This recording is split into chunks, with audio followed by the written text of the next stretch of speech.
Chatting Oh, bullshitting right now. yeah. General chat, D&D eventually. So I'm gonna be honest with you, Jim. I didn't realize you were wearing your Snuggie when I first came in. I thought you were wearing a leather jacket that had like fur in it, like 100%. I was like, man, Jim over here like Dude, pimped out today. I didn't realize at I first. am in forever my Emperor Purpletine robe, man. That's a good name. Emperor Purple Team. That's good. Yeah. Have you ever heard the story of Dark Plagueis the Wise? He was always cold, and then his wife brought him a Snuggie from work, and thus he became Darth Warmus. Darth Warmus. He was Darth Colder, now he's Darth Warmer. Think about that video where Jedi fighting Sith, and he's like, what is your name? He's like, I'm Darth Racist. He's like, dude, whoa, what the heck? He's like, I didn't pick it. Like, it wasn't me, man. He's like, we don't pick those. Like, they call us those. Like, I promise you. Oh, which is true because like they don't pick their Sith names. Their boss You does. will be Darth piece of shit. Oh, damn, man. Rude. Like, think about Vader, because you're Darth Father. Well, that's pretending that the entire universe speaks German. Fair. Well, I mean, they speak English clearly. Fair. So it was not even a language. It was a completely different word because everyone was speaking common. I was gonna say, so you could use all the different basic, shit. I think is what it is. Yeah. Galactic Standard or something like that. I know it's something along those lines. Anyways, that's not D&D. I mean, it could be if you want to play. You can do D&D and play Sith and Jedi. Well, there's a better 5e system for it. But yeah, absolutely. So yeah, just hanging out, bullshitting, rando chatting today. Yes. Kind of wanted to continue along the whole intermediate chit chat, knick-knack paddywhack we were having last week. Yeah. A lot of good stuff that was popping up. You know, the idea that death should be part of the campaign on the table. That the plot should be manifesting itself.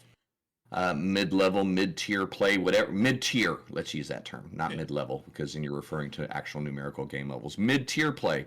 Your players should know what they're involved in now. The if not the BBEG, at least the threat to the world. Why are we doing this? Even if you're running a sandbox type of a thing, the major thread that they chose to follow should be in front of them now. Yeah. I'm sorry? I said manifesting, yeah. Yeah, exactly. Whether it's a self-chosen path or whether it's the story-driven plot that you've got going on as a DM, that should be apparent now. That should be on the table. It shouldn't be a situation now of, well, we missed the BBEG because we didn't know. We missed the BBEG because we chose to go the other way. And I would like to slightly amend that. I don't necessarily think that they need to know who the BBEG is. I think they need to know about the threat at least. Yeah, that's what I was saying. Absolutely, the threat. Me as the DM knows that if they go this way, it's a different BBEG than that way. But yeah, they should have an idea right now. What are the stakes? What are we actually involved with? It wasn't just about the lost mines and the stolen map. Now it was more about the expansion of the cult from the Desert Valley to the east of us, gathering resources to do what? We don't know, but something's driving these things further. Yeah. That should be the thing now. Or Waterdeep, I need to read Dragon Mines because it sounds really cool. Like every time you talk about it, I'm like, this seems interesting. Dude, it's a sandbox. It is. I guess that's what really trips me out, and I, me going on a little bit of an aside, a little bit of an editorial here, is that kind of amazes me how few people, even though it's been there forever and it's free, and Wizards try to shove it down our throat. How it doesn't seem like a lot of less people than I assume that have read it or played it have. Because I need D&D to be a sandbox. Well, dude, that's kind of Lost Mines. There is a main thread. Your party gets hired to escort a caravan. They come across a goblin ambush. They find a dude in a cave. They rescue this guy. They find out he's one of 3 brothers that they were supposed to deliver stuff to. The other brother found a map to the legendary Wave Echo Caverns has been lost for so long, and the bad guys kidnapped him. So you drop off the brother in the town. When you get to the town, there's this whole Red Brand, this group of ruffians. Town's dirt poor, ain't no shit going on. There's a group of thugs that run the town, the Red Brands. So the first thing your parties typically do is kick that Red Brand ass, take over the Red Brand manor, and call it home. Yeah. It's built in. I mean, it doesn't necessarily say give this to your players, but it's a natural evolution. Yeah. So now day 3, your players have a home base, are operating in town. They've rescued everyone in town, so they get to be the heroes of this small community of Phandalin, excuse me. And then from there, as the DM, you're given a couple little clues that the party can find, some leads that take them here and there, but there's like 7 distinct encounter areas and activities around for the party for them to self-discover where the Cragmaw hideout is, to then rescue the guy that has the map that takes them to Wave Echo Caverns with the big bad dungeon at the end. There's a little bit of a criminal cult going on in there. There's nothing super big and bad. You can replace it with your own low mid-tier BBEG. I say that because that's the bad guy for that. Hey, good to see you, Nathan. That's interesting. To extent that Strahd has a main thread. Yes, absolutely. Nathan kind of kicked in, joined us earlier today. To an extent, Strahd has a main thread, but it is a sandbox. The main thread doesn't stop it being a sandbox. Absolutely. Fair. Very, very, very 100% true.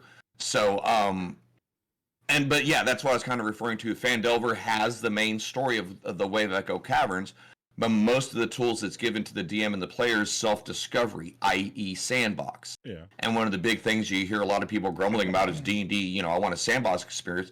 One of the first starter modules that you get with the game is a relatively decent sandbox experience. It honestly sounds pretty fun. Like, even like as a playing for a while now, I would probably be down to play that, even though it's like the beginner module. It sounds fun. Dude, because it's quality. Man, honestly, as an old veteran, we would go back and replay Keep on the Borderlands once in a while just to get that noob, I want to be a level 1. Oh, do I really have to be a wizard? Come on, man. Get them darts and get busy, baby. Okay, I guess I'll use my 1 spell slot today to shoot my 1 magic missile at 1 bad guy, and then I'll proceed to hit shit with a stick.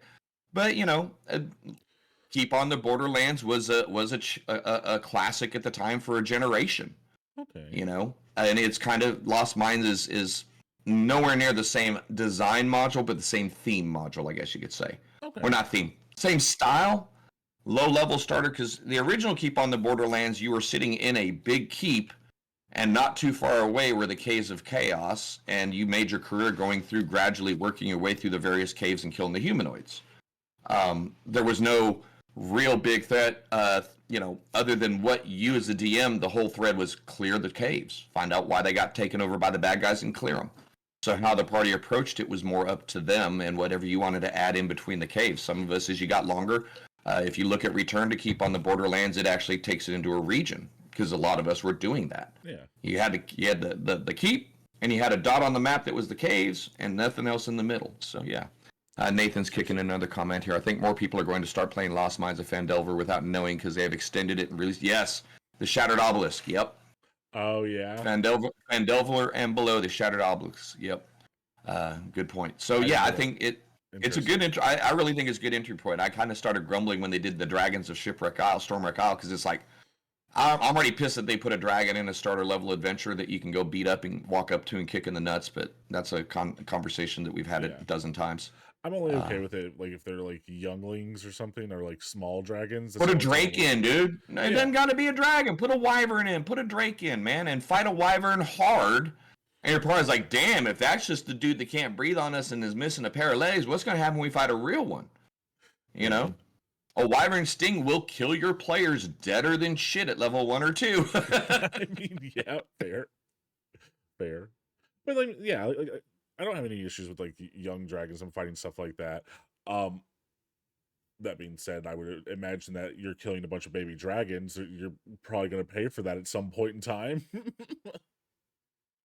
That's to me, for employing that kind of thing, I say no on that from a world building aspect. How do you mean? Why is there going to be a whole bunch of young dragons within walking distance of a level 1 area, a starting area that your level 2 or 3 party can go kill? It just doesn't support the biology or ecology of it. That's my hang up. Um, If we can justify having a green wormling 50 miles away from fucking Neverwinter, yeah. then go ahead and do it. Feasibly, I would say homebrew world. Dragons have gone almost extinct. There's a group of people who have started trying to breed them back into existence. So these are like the first generation of new dragons. You could get away with something And that's like why that. they're But extinct then, is because you're but then putting there wouldn't wormlings be. out there and letting level 1 I was parties going to kill say them. yeah, but then you can't. You don't have the threat of like ancient dragons coming to fight them afterwards. Yeah. Yeah, so yeah, that's. But again, I Yeah. understand from a purely gameplay standpoint. We're playing a game called Dungeons and Dragons. People want to experience it. That's kind of part of it. That's a it's Yeah. that's a shift I've been slow to adopt. I don't necessarily know that my philosophy should be the right one. But it's mine, and I've been really slow to adapt to saying, okay, let's play with these iconic creatures at lower levels. I present them as at like Xanathar. You guys met a beholder at level 2. None of us would have fought him though. No, but so why aren't we using dragons like that? Because you'd have to use metallic dragons only if you're doing that. They could interact with a chromatic dragon, but there are certain ones are not going to even want to bother talking to your party. It's just going to be Yeah. on site, you know. Yes. Thank you, Mr. Nathan Paris. Absolutely. And Josh is going to roll his eyes as I read this because he's heard the spiel way a million times. Okay. One of the starter adventures has a dragon in a tiny area where it can't fly, if I remember properly, so that makes dragons underwhelming. Yes, the green dragon in the Tower of Thunder Tree Post in Lost Mines of Phandelver. As much as I love the module, I bitch about that constantly because Yeah, this is 100%. it's the same thing. Because you have a brand new DM, this is the first time they've got to play this, so they're reading the instructions for the dragon fight, and that dragon is put in a disadvantageous position, and the tactics make it even worse. So you're right, the dragon fight is underwhelming. This new group of players got to experience a dragon fight that in the most favorable conditions possible. Your DM doesn't necessarily know or has been equipped to fight the dragon well at that point, and lo and behold, dragons are underwhelming. What's the big fucking deal? And then you have my group of 5 level 8s that roll up on a dragon. In round 3, I fly away laughing, 20% hit points down as they're cowering. Well, my defense of this would be there are multiple levels of dragons. You don't have to Mhm. throw an ancient dragon at your level 5 people. You No, know? absolutely not. Yeah. You can have a group of level 10s fight maybe an adult dragon, but I'm not, but like, yeah.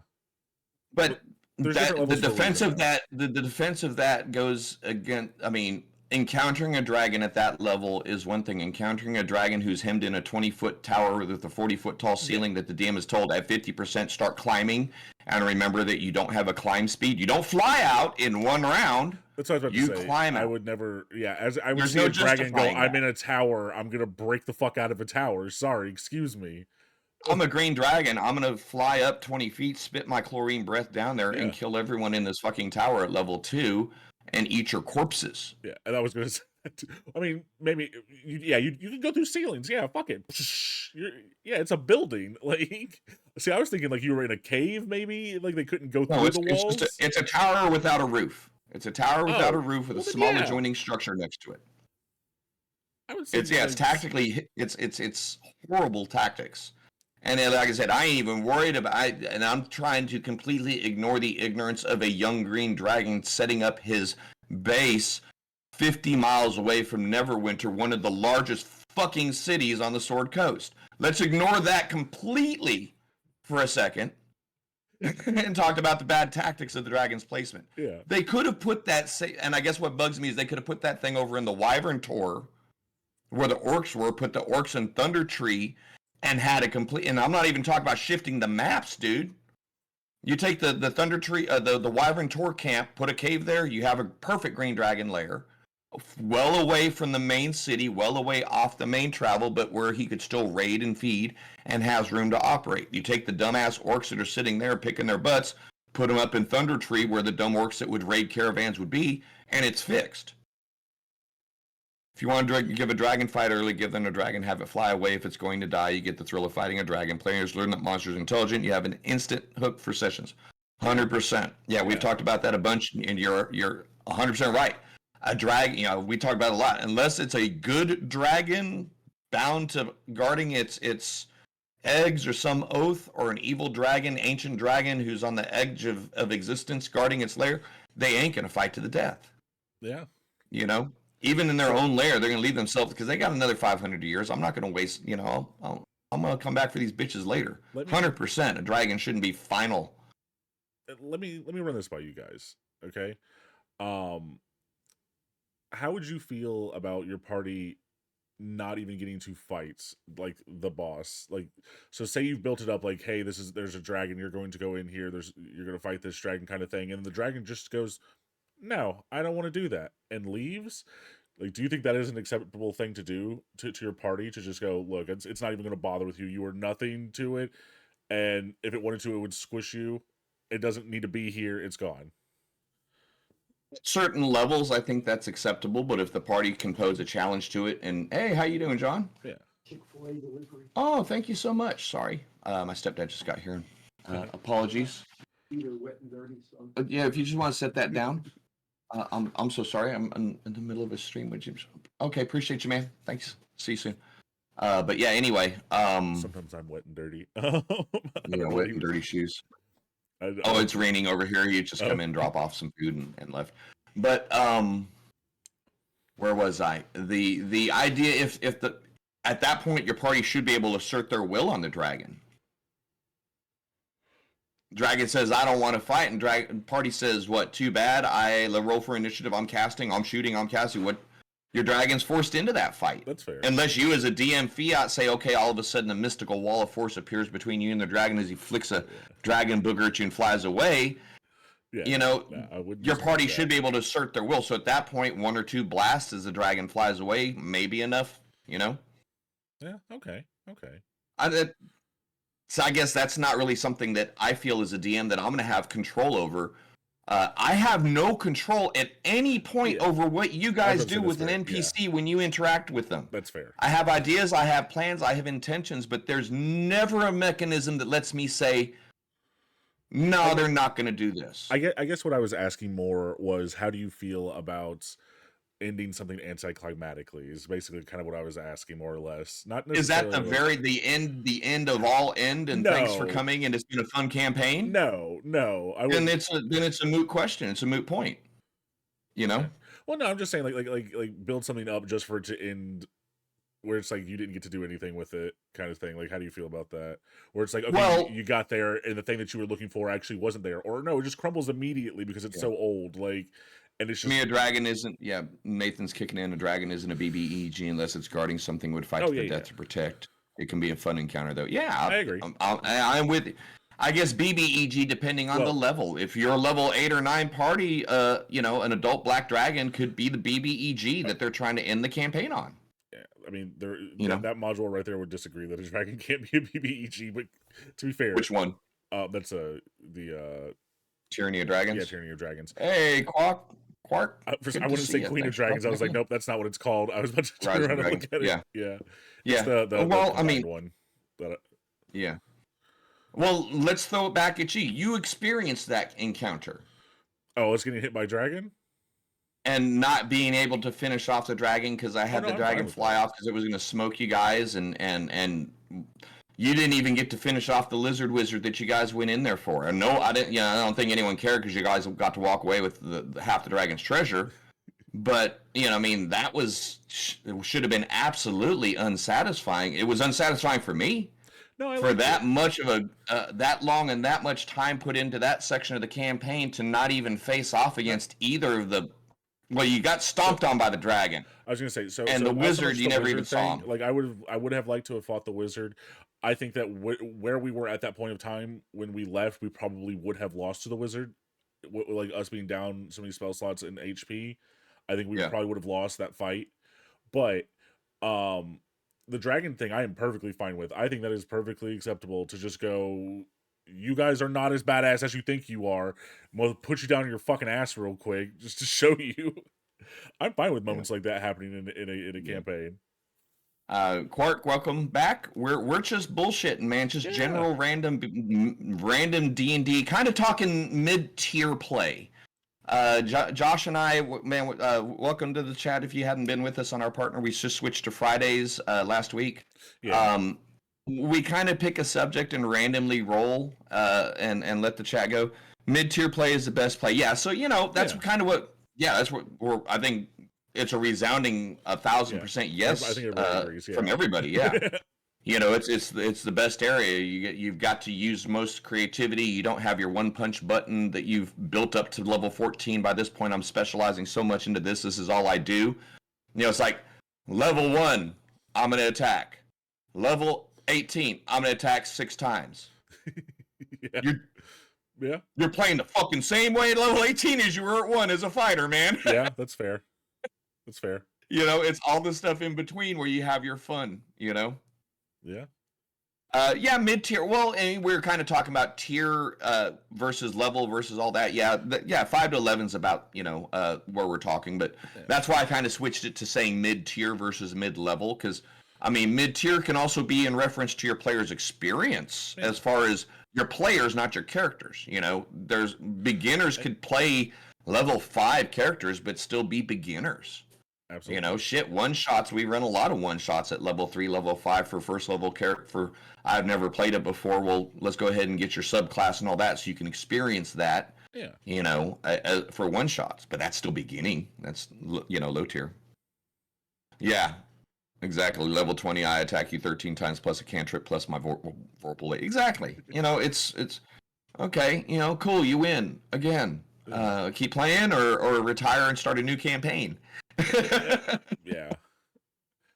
I usually Nathan says I usually play a warlock, so I get the same amount of spells all the way through. They just change as you level up. Yeah, that's fair. But so go ahead. I was about to say, yeah, but you can warlocks build out wildly though. Like, let's just be honest here, and you get your spells back on a short rest, or everybody gets theirs back on a long rest. So if you're playing right, you're getting at least 4 spells, every day. I'm not saying playing right, but like if you're playing to where people are actually taking short rests, then yeah, you can do at least 4 spells a day and knock the shit out of people because they all hit at max level. Oh no, it's not Quark, one great level 20 module where you play one of the 8 legendary wizards. You'll die during the module. Unless there's been an unofficial 5e reproduction of the Die Vecna or Vecna Lives. One of the first Vecna modules had that, where your players played as the Wizards of the Circle of 8, found Halmarond, the Lich who had become Vecnified with the hand and the eye.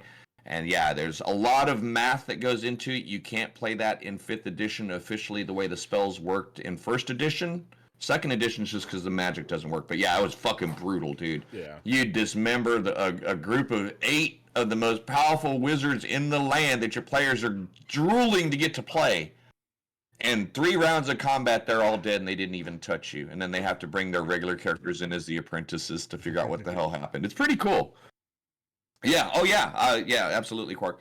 I've got all the the 3 Vecna trios. I think that one of the biggest issues with that now is like you can't ensure that you're going to do that in 3 rounds. That's your biggest issue now. Time stop doesn't work that way. Number one, yeah. Time stop doesn't work the same way it did back in 1.2e. Yeah.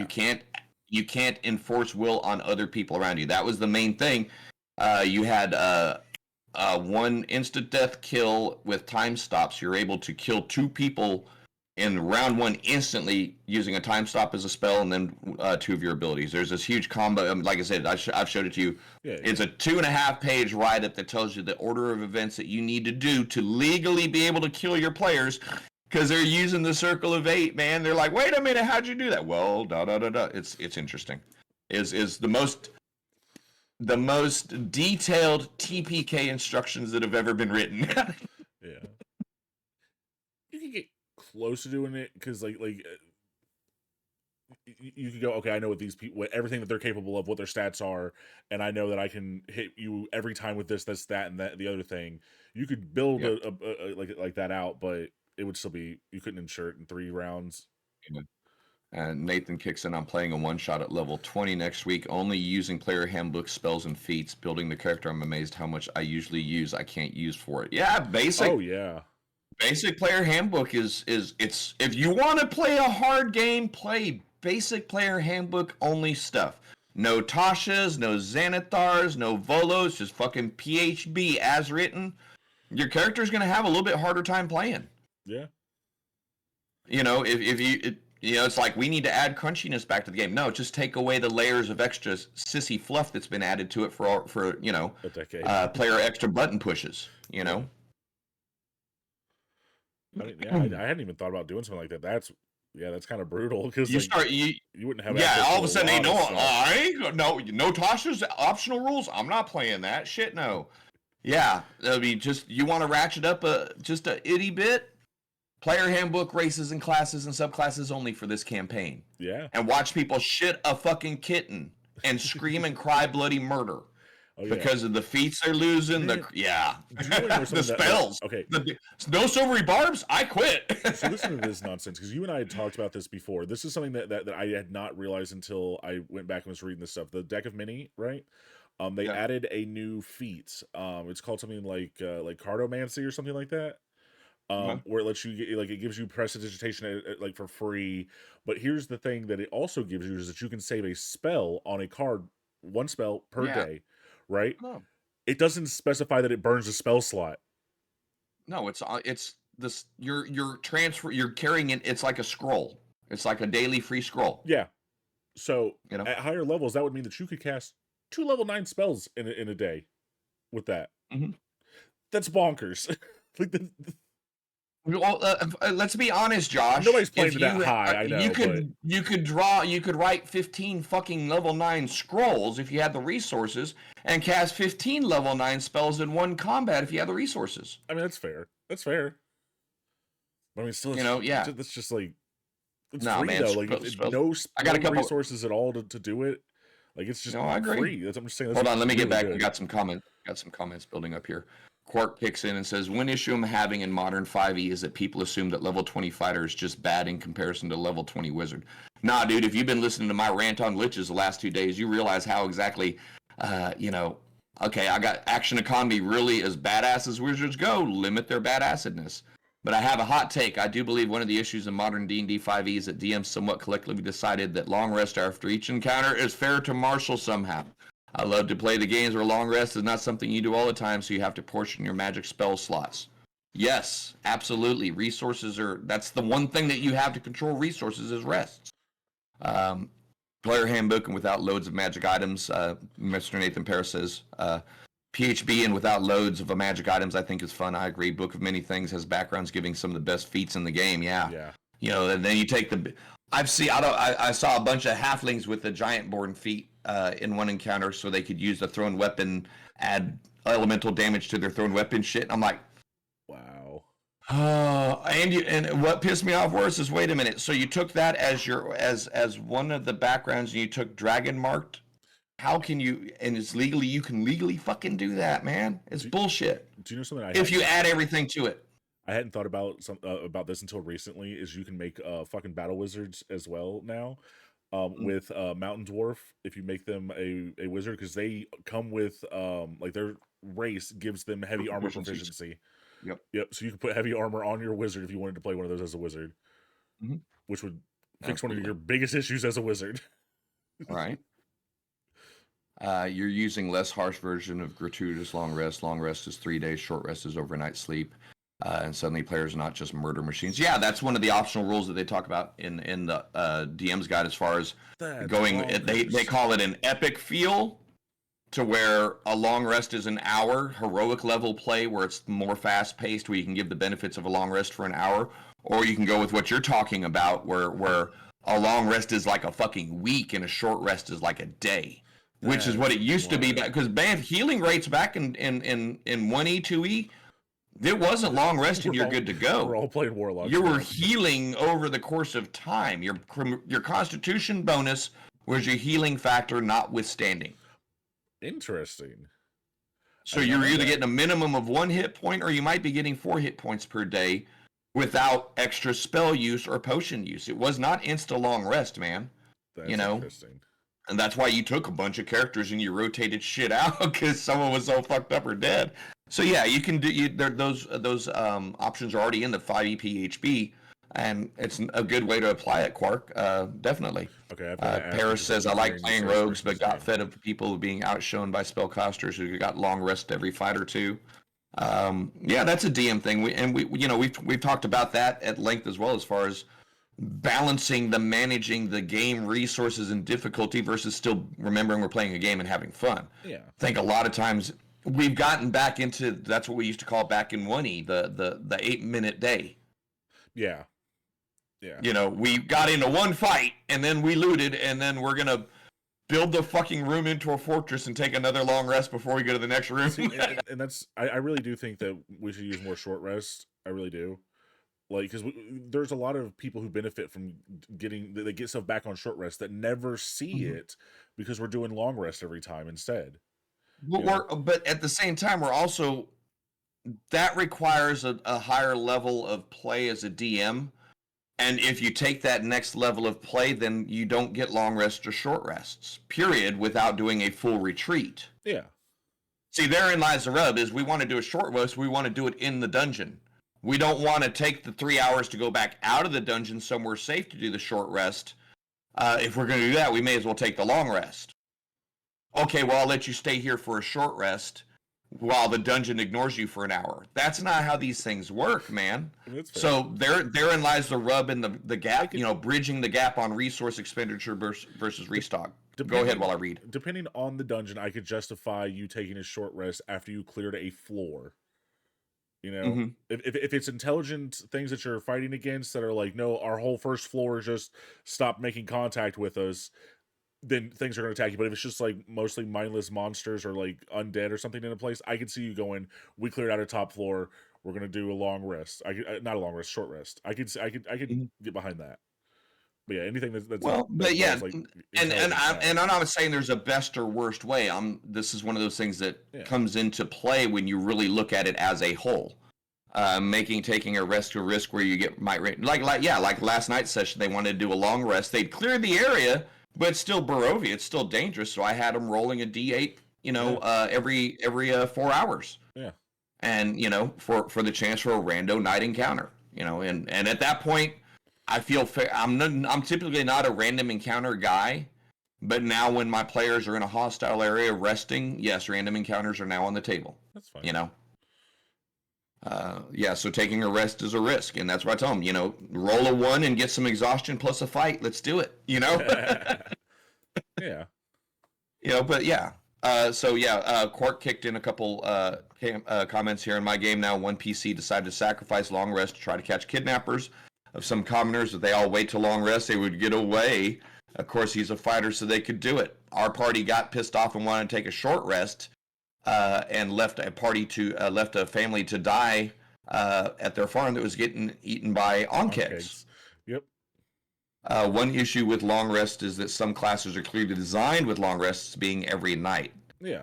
If we're taking it into a 3, 5, 7 day stretch, you're right. You're sitting around for a week with a barbarian going, Mongo bored. Yeah. I mean, yeah. Yeah, and that's true.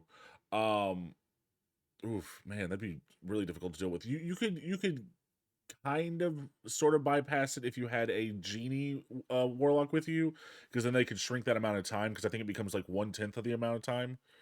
So like you can like short rest in 10 minutes instead of an hour with them, so you could probably pull off a shorter amount of time if you had one of those. I don't know how the optional rules would interact with that, but yeah, I was about to say, at this point, you're now going into so much homebrew territory. You're going to end up either being so onerous that, I mean, I'm not saying it in a bad way. It's just the more stuff you add on, the more you got to be able to justify it and manifest it in a consistent way that your players can follow along with it. That's why I kind of go with the default of what's there, from the simple fact we all understand how it works. Octo something disco. Anyway, they were saying, hey, while making a homebrew or working on a game, I usually open D&D streams for inspiration. What's the topic today? Today we're just discussing like kind of mid-level play, mid-tier play. Mid-tier. Yeah. Just Octo? I can do that. But yeah, just mid-tier play, where it's kind of like that point where your players are starting to understand the game more, and like how to progress going forward within that kind of context. We're Like, done learning how to play. Now we're playing. right. Yes, that better words. That's what we're just. So let me kick back over here. Quark's got a couple comments up. Let me get us caught up I on do have his to ask a stuff. question So about Quark real quick though. let me hold on one second. Okay. And then we'll go. Quick question, couple comments. So I run a few numbers and I modify the exhaust mechanic to clear one level on short rest, since otherwise exhaustion would be too punishing. The barbarians get 1 rage per short rest, and many casters have arcane recovery and so on, which makes them still wanting short rest as some of the resources get replenished. Yeah. Made a house rule that long rest cannot be shorter than 1 day and short rest cannot be under an hour, like catnap spell, which by default would break longer short rest. Okay. Okay. So yeah, I mean it's absolutely putting the focus back on making your party manager resources. Part of that is making sure that they have the opportunity to use the short rest versus long rest mechanic, which adds value back to a lot of the classes we're doing. Encounter design, intelligent world building design sometimes gets in the way of that, and sometimes the player's actions on their own are getting in the way of that. Y'all let off a thunderclap in these caves. Yep. There's not a 300 fucking thing in here. But just 300 hear you. in the open air. Yeah. How much more do you think that echoes through a cavern system, man? Well, depends. Everything with 300 fucking miles heard and felt that thunderclap, because you're talking about blind's eye, you're talking about tremor sense, you're talking about that. So now just the sheer mechanics of what your party did in those encounters should prevent them from being able to take an uncontested rest in a lot of the environments. Yeah. They climbed to the top of the tower. They cut out there. They killed the 2 guards. They threw the guards in the courtyard. We're going to go downstairs and take a short rest. The rest of the fucking castle going to be attacking you, bros. Yeah. So that's our responsibility as DMs, to make sure that we're making those rest periods valuable by making them very contested. I'm tired of your travel to parallel dimension. We'll miss you, Saf. You can't do that. Like the exhaustion from Unearth, level 10's not 6, and each gives you a -1 on every 20. I want to ask my question, and then I'm gonna read. Okay, go ahead. Sorry. Quark, are you a Star Trek fan? Is that why the name, or is it like Quarks, like for atoms, like quarks? That was my question. I wanted to know about the name. DS9. Okay, that's what I thought. I just wanted to make sure. Yeah. And Nathan's kicking around the Unearthed Arcana, 10 levels of exhaustion, not 6.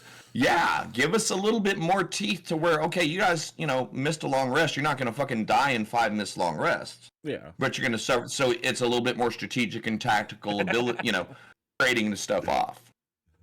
The new exhaustion system is great. Yeah, I agree. Go ahead, dude. You have some stuff on your side. Seth said this dimension is much nicer. Smells like raw cracker dough. Oh, well, yeah. Well, you didn't like my dimension. You're going to go to his dimension. I see how you are now, bro. I'm just. No, Octo is saying that you're currently running Waterdeep, Dragon Heist, and Curse of Strahd, working on a fantasy noir art deco setting called New Capena for 5e. Cool. But no, I like the noir art deco kind of thing. I think that's cool. I wish I was creative enough to like write noir stuff, like, because I think it'd be really cool to run a like noir campaign. Like, I want to do like a detective noir story. I think it'd be really fun. But I'm not. He tried. He hates the raw cracker dough smell. Road. It's just because I'm pale. That's the only reason he's saying that. Sam's been calling me a raw chicken nugget lately too, which is raw chicken nugget. Oh, that's hardcore. What'd you do to piss her off, man? Because I always tell her she's a burnt. Or I should say, what did you finally do to push her over the edge? Oh, lots of stuff, I'm sure. You snitch. All the love, baby. But yeah, so mid-tier play, we're getting to play with the different mechanics. This is ironically where you're going to probably start dabbling with your homebrew stuff a little bit more. Yeah. Because you're now discovering where the limits of rule is written kind of fall short in regard to realism, in regards to, again, I'm an old fucking war game grognard. I grew up on hexes. You had front facing firing arc, shit like that. So you used flanking a lot. 5e, there's, it's an optional rule, but then you got to pay attention to the actual facing. What is your end facing at the end of your turn in order to make sure you're flanking? Oh, you can't cast on the person behind you because your end facing is over here to enforce flanking. No one wants to go that crunchy because they still want to be able to look. Oh, I just looked over my shoulder. Okay, so why are we even bothering with it then? Yeah. Oh man. Okay, Isabel Bond. Sam was. Why you gotta do this when Emerald isn't here? Hold on, let me. Sam was Take actually some asking notes. me about flanking last night because we were talking about it. She's like, "Is this how Yeah. it works?" I was like, yeah. Isabel Von Belt. What? Von Belt. One of my channel redeems, you get to give me a non-player character to add to our campaigns. Oh, that's cool. And it's probably the best fucking idea I've ever done It's a because really I'm good so sick of idea. using hockey rosters. So I get y'all, my esteemed and wonderful followers and everything, drop in a name and give me a little bit of a backstory, and I get to put them into a campaign later. It's fucking awesome. idea. Yeah, that's really cool. All right. Please feel free to steal that idea of mine's eye because you're the one that helped me set it all up, bro. By all means, and thanks for seeing. Thanks for being here. Good to see you. Yeah, Quark's been dropping them all day, man. It's like, how many points you got, dude? I got like 18. Let's see. Talking about Reactive World from Mike Curse Strahd. If player sees a giant evil, I'm assuming it's supposed to be castle under the depressed village. Oh, Repeat. hold on. I'm sorry. So Repeat that. I'm assuming Custle is supposed to be castle, is what I'm assuming. Talking about Reactive World from My Curse of Strahd. If a player sees a giant evil castle under the depressed village, and as a DM, you make it feel like it. Wait, if you make it feel like it without metagaming, they will understand the danger. It's about the DM skill to make them immerse from little pieces like music, NPC, little descriptions, etc. For Noir. Yeah, it's. Oh, okay. I get what you're saying. Kind of like the hyper creepiness that I go to when we're playing. Fair. I don't necessarily do the moody, dour, dark, mysterious. I go to from 0 to 100. From we're having fun to that's fucked up. See, my issue is that my brain is too silly for me to like really do noir for like a long period of time. Like I would make it dumb. Like my brain would. Yeah.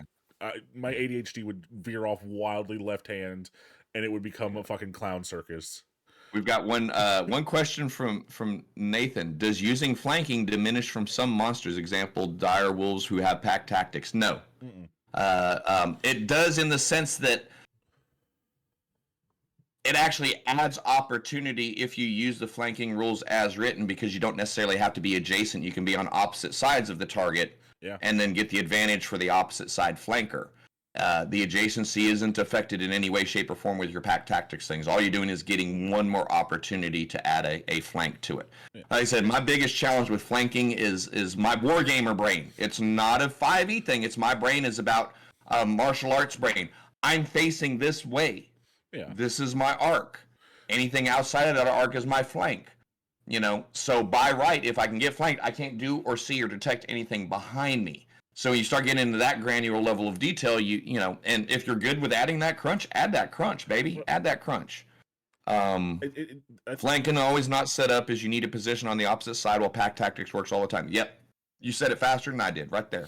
So let me ask you, someone on your stream has up and I hear the echo a couple seconds later. Uh-oh. That might be me having my volume a little bit too high on my output. Hopefully that's a little better. You're doing good, Octo. But yeah, that might have been me trying to hear. They said, tried my best. They said English isn't their first language. I try their best. Also, hello, the fellow ADHD Dungeon Master. It's 1 a.m. my time, and I'm working on tomorrow's game. Well, I was working on. I got called in for a one shot Sunday morning. One of the other shop GMs is going to be out of town, but his group still wanted to play. So I'm like, yeah, sure. So I'm like prepping instant. Never met the group, chatting with them a little bit, trying to figure out what they want to do or what they don't want to do, and yeah, I was writing up the adventure right up to the moment right before we got into chat. So let me ask you about that. Are you running? I imagine you're running like stuff that you've already done. Like you're doing Greyhawk. You're probably doing maybe a sigil campaign. You're maybe doing Waterdeep, but like, are you doing different stuff for different people, or are you just running like the same 3 or 4 campaigns like on repeat? Okay, so the Greyhawk campaign is what our Greyhawk group started on. You guys went east and north, Yeah, and the old one where we were starting out at One Ford and Great Rock would have gone east and south. yeah. The start content is the story and the theme is the same, but remember how I build up. Yeah. You guys in that group were kind of way over here going up here. This group is going way over here going over there. So it's the same interesting. story, but it's completely different content, whereas we had a lot of focus on the Star Karens and all of that. They're going to be really mired into the politics of the houses of Harby, the Gynarchy. You guys have been kind of ostensibly working for Greyhawk. They're working for potentially making the interesting. city-states break up and go the other way. So yes, is that a fair answer? The story and the theme is the same, but the approach angle is completely different. No, One group interesting. played it on the Greyhawk side, the other group's playing on the Harby side. There's different content, but it's the same story. Yeah. How does that? No, I understand what you're saying. I understand what you're saying. It's same like framework, but just different ways to get there. I get what you're saying. Yeah. But no, Now it's the cool. It's Planescape cool. campaign's completely different. Man. I mean, Sigil is Sigil. So when we're in Sigil, it's the same. I have the same Sigil for everyone that plays with me, no matter what your campaign. But they're actually doing Dead Gods after they did the Deva Spark. You guys are kind of doing a bunch of different stuff. So I know this would never be possible, but I think it'd be really cool if we could bring together both of those Greyhawk groups, because we'd be on opposite sides basically. Yeah. Like that'd be really cool to be able to bring them to like if things came to a head, to bring them together and just be like, hey, Now let's hopefully I don't think lot of people to deal with, I see though, Soma plus here right we're now. all over the place. It'd be impossible for us to do it. Yeah. It'd be a really cool idea. But now, and here's the thing: the Greyhawk Hardby Free League Schism is like the mid-tier event. That's not even the BBE. I Right. mean, you know who and what the BBE is going on, Yeah. and we're eventually going to be threatening the entire planet. But yeah, Right. so, so my two Planescape campaigns are distinctly different, and I'm actually running the Forgotten Realms campaign, Runes of wow. Myth Draenor up there. Dude, I got to go back to the Dale lands. These guys like, we don't know nothing. I'm like, okay, starting year's 1368 DR. We're playing first edition Dale lands, D&D, Forgotten Realms. Well, what about Drizzt? Hadn't happened yet. Be cool when it does. What about BG3? Hasn't happened yet. Be cool when it does. So they're like, okay, cool. I'm fucking digging it, dude. We're doing Runes of Myth Draenor and a raid on Zental Keep. That entire campaign string for that one. Oxo, I doubt you'll be awake at this point in time, but actually, what time is it now? 5? Like 5:30. Yeah, about 3.5, 4 hours. We're actually doing a Planescape campaign. We're in the middle of Yes, you guys have just gotten through the cave system from Carcerai back into the Beastlands. You got to deal with Dale Dimmadand and see what's going on from there. No, because he was saying I misheard. Planescape hooked me with that giant walking tower with spider legs. Right, no shit, right? Yeah. Back in a comment here. I tend to run play-by-post games with many groups at the same time in the same world. Some games are voiced as well. It's a fun concept which makes you crazy, but it's really great. Yeah, I've kicked around the idea of West Marches and all that, and honestly, when I first got back into virtual D&D and online D&D and got our big old friends and family playgroup server up, that was kind of my long range hope, is we'd have 3 or 4 or 5 DMs, be able to operate in the same world, kind of run in a sandbox type of a setting in a scenario, and have enough games where people could drop in and out. But we're short 3 or 4 other DMs and all. It may still happen down the line. That's a cool. It may still happen You down wanted the to do line. that. I didn't know that you were aiming to do something like Dude, that. I mean, it's been a struggle to get people to step up for one shots. I wasn't going to expect everyone to commit to running a long-term shared world West Smart style campaign. It'd be beautiful to do, but yeah. No, yeah, one DM. No, dude, I've been tempted to keep everything in one world in one setting, but the number one issue is half of my campaigns are paid. So what the customers want to play, or what the opportunity, I give them options, and what they choose is what we play. So I don't necessarily have the opportunity to link everything and everyone in a shared world type of a thing. And number two, I don't do play by post. I tinkered around with that, but I found that you have some players that can write novels, and have the time to write novels all day, and then you have other people that are kind of locked out of play because they can't get back into the chat for 2 or 3 days. And Yeah. the entire That was- so either A, the overproductive writers are dominating the group, or B, they're feeling neglected, or C, you end up partitioning them into their own section of the world that works on its own fucking timeline because they're writing Game of Thrones Part 6. Yeah, that was one of my biggest issues when we were doing like in-game chat stuff, because it would be like I'm at work and like 1,000 messages would be sent, and I'd be like, okay, cool, I can't comment on any of the stuff that was being talked about because like I'm Yeah. 2 hours late for this. Yeah, so and like I said, I'd be interested, Quark, how you handle that, because I haven't been able to manage that. As far as play by post, I call it out of character role play, or off session role play is what we call it. We can do anything that doesn't require a dire roll or doesn't require my intervention as a DM. I encourage you guys to do that in channel, and it leaves some people on the sidelines. There was one. I got invited to a D&D server at one point in time. That's all they did. Every campaign was just post campaigns, and they were playing like a long ass like Living World style D&D campaign where like you would just come in and out, and like sometimes they would wait full days to respond back and forth to people because it was like that we Yeah. have to take our turns in this order or we can't have this conversation. And I looked at it for like a few days. And I was like, this is too much for me. And I Yeah. quit. Yeah. I was like, mm-mm. Well, but it's done, and I mean, Yeah. honestly, that's been being done since way before VTTs, the shared storyboarding, that kind of stuff. BBS systems. That was MU multi-user dungeon shit back in the Yeah. days post Zork, pre EverQuest. That's what it was. So I mean, it's been handled for a long Forgot time. about that, yeah, 'cause I like the just original personally Neverwinter have was not like been that. able to. I feel bad telling the creative guy, hey, you know what? Don't post anything for 3 days so people can get caught up. Yeah. Yes, exactly. One thing, and that's kind of what we were talking about, Quark. It's. I don't want to sound bad, but I'm glad to see that I'm not the only person that struggled with that. Some players can run it too quickly, and some players will spend days on one conversation. Are we both vaping? I am. Are you vaping? Yeah. Mhm. Is that a Yep. problem? Is that illegal? Yeah, because my wife won't let me smoke in the house because it makes the house stinky. I'd rather smoke a real cigarette, but it is what it is. Can I get some extra channel points so I can post more NPCs? If I knew how to do that, I would do that. What? I think there's room for that. Okay, so Octo said, anyways, if I can bring a topic, what is your thought on clerics in a world without gods, but other powerful entities like angels, demons, and avatars? Well, because my thought immediately goes to in Planescape where you have a Titan, where people were praying to her as if she was a god. So I don't see why she wouldn't be able to have clerics if she could have warlocks under her. That the decision for you on that one, Octo, is first and foremost, it's your world, it's your story building, but you always have to have that absolute power at the top. I guess my question would Even be, the worlds that have gone like Avatar driven, were 4 elements driven.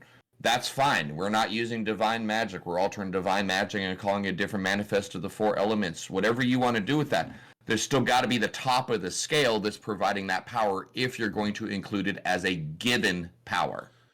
And by definition, a cleric, a warlock, and a paladin, and a druid and a ranger are given power.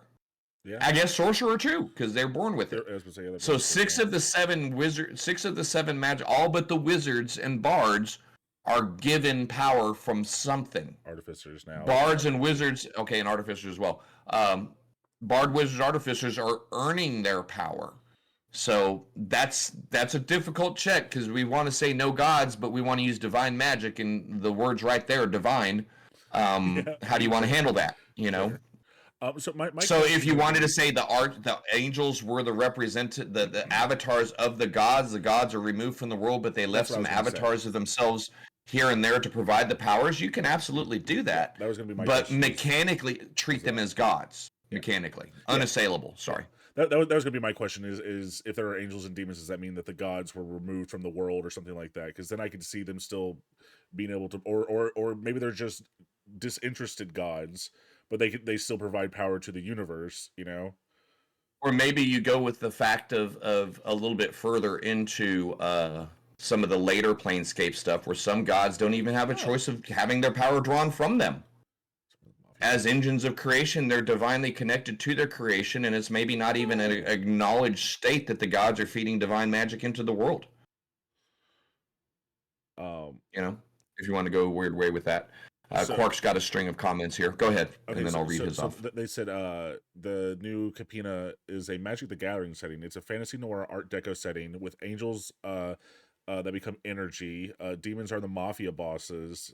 And so, like he said, my personal question is more about how to fit already existing settings without gods for D&D mechanics for clerics. So I guess he's trying to figure out like how does he justify it in this The same fucking way we justify paladins. Yeah, it can be straight up. You can make it that simple because paladin, by I believe in vengeance, I am powered with magic because I believe in. I was actually going to say whatever I believe in. Golly gee, hard enough. So nothing stop if you're letting paladins run around by just believing hard enough. Clerics can believe hard enough too. I was going to say that's actually not a bad take on it, where it's like the god doesn't necessarily exist, but because like these large gatherings of people are getting powers from it, they think that it does. That could also be an option. Yeah, use Warhammer Orcs, baby, or Planescape 2e belief system. However you want to do it. Yeah. Real quick, let me get caught up on Quark before we get too far in. Yeah, and 5e divinity can be anything. Absolutely. I consider clerics and warlocks to be the same, with only difference that cleric has a defined relationship with a god, with some sort of hierarchy, where warlocks are based on a pact they made with an entity. But in my world, there are different sources of magic, but you can be a wizard who is given magic from a god. In my world, you can also be wizards-based sorcerers, wisdom-based sorcerers, intelligence-based paladins, because why not? Why need to be limited with mental stats you're using for this particular magic? When my druids get power for understanding the border region material and ethereal and is able to manipulate them, or a paladin who gets magic from a sword, etc., etc., etc. Cool. I mean, your world, your rules. Do what you want, man. You know. Ultimately, my hope for any of you guys is that you're able to create a system that your players can buy into and engage with. Yeah. It shouldn't be something where they just go, fucking whatever. Can I be a warlock? Then you've got a disengaged player. That's the thing, in my opinion, that we strive for as far as campaign and world building. Something that my players go, oh, really? That's cool. How does that work? Not something like, how do I cast my spells? If that's what your players are doing, you done fucked up. Straight up, man. Yeah. Well, Octo, yeah, that's he's saying basically there's no official info on that, and I'm thinking about a concept from the American Gods series, where it's like if you believe in something, it becomes stronger. It's basically fan fiction. Okay, so Planescape, that's how they describe things actually working. Like the fact that people believe in a thing enough makes it real, makes them it brings the power into existence. Yeah. So second edition mechanically that works already within the universe. That was basically what I'm saying. 5e briefly talked about, but the entire predication of second edition Planescape back in 1993 was first and foremost thing to remember. Back then, they actually used all the mythological pantheons. You had Hindi, Japanese, Chinese, fucking Celtic, Nordic. You had your Babylonian, Sumerian, Greek/Roman, American Indian, pre-Columbian Mesopotamia. All of them, all of the pantheons were represented in the old Planescape. Now we have none, so we've stepped away from using any gods, which is, man, it's your own space. But yeah, Josh saying the idea was belief, and it wasn't worship. It was acknowledgement. The acknowledgement of these things give them power. Yes. And gives them ultimately the source of divinity, because enough things acknowledge that something big is up there. I'm bigger. Something big has a name. I'm even bigger. Something big's evil and he's the devourer of worlds, and fuck him. I'm even bigger because you still believe. Yeah, that's the whole thing behind Tharizdun. That's why that's why he is the nameless god, because they removed his name from existence so that they could remove power from him. So that's like a whole thing about him. Yeah. Yeah, the nameless Tharizdun, the chained one, the nameless god. Yep. Yeah. So yeah, I mean, but again, at the end of the day, man, what you can make work to support your world and your building and your campaign, and more important, in my opinion, more importantly, what your players are willing to absorb and engage in. Yeah. That to me is more important than anything else, because you're going to spend all of this fucking time, good, bad, or ugly, building out these mythologies and these stories and these things, and if they're not something your players can grab onto and enjoy, it's just another block for them to. It's either something they engage with or something, a hurdle they have to cross over. So that's the bridge I look for when I get into world building and mythologies and all that. I want it to be relatable to where my characters the players don't have to spend too much brain power adding this on top of everything else they're doing. I know that's a simplified way of doing it, but the more they're thinking about what I'm explaining, the less time they're in their character. Does that make sense? Yeah. Like, because that was like one of the initial issues we had with Planescape was because we're in Sigil and everybody's like, "Oh, what the fuck? Oh, how does that work? Oh, that shit breaks my brain." Like, you know. And it's like, here's an info dump of like 1,000 different like factions that exist in this place. It's more like 6, but like 16. 16. Okay. Yeah. I was like, I know it's more than 10, less than 30. That's all I know. Right. But yeah, and so Sigil that's a great example. Yeah. It's one of the most astounding settings in the game, man. I mean, it's the coolest MacGuffin for transport through the multiverse, a great source of quest hub, a great home base for your players, a great way to connect all of the different freaking otherwise disconnected worlds and have one hub. But there's so much fucking there that you'll either drown your players in the information or you have to treat it just like another city. That's the challenge for me. That's what breaks my heart about it, man. Either your players are going to have to do some reading away from the table, gasp, which they don't do, to understand what's going on in the city and really be feeling like they're part of the city, or you've got to spend half of a session talking to them, trying to tell them and watch their eyes go, and they're not playing D&D anymore. So the bigger, weirder, stranger that things that you put into your campaign, even if they're the fucking coolest thing ever, and you know they're the coolest thing ever, the farther out of a base of reality is for your players, the harder it is for them to engage with it, and the less immersed they are in this astounding, weird, crazy world that you've built for them.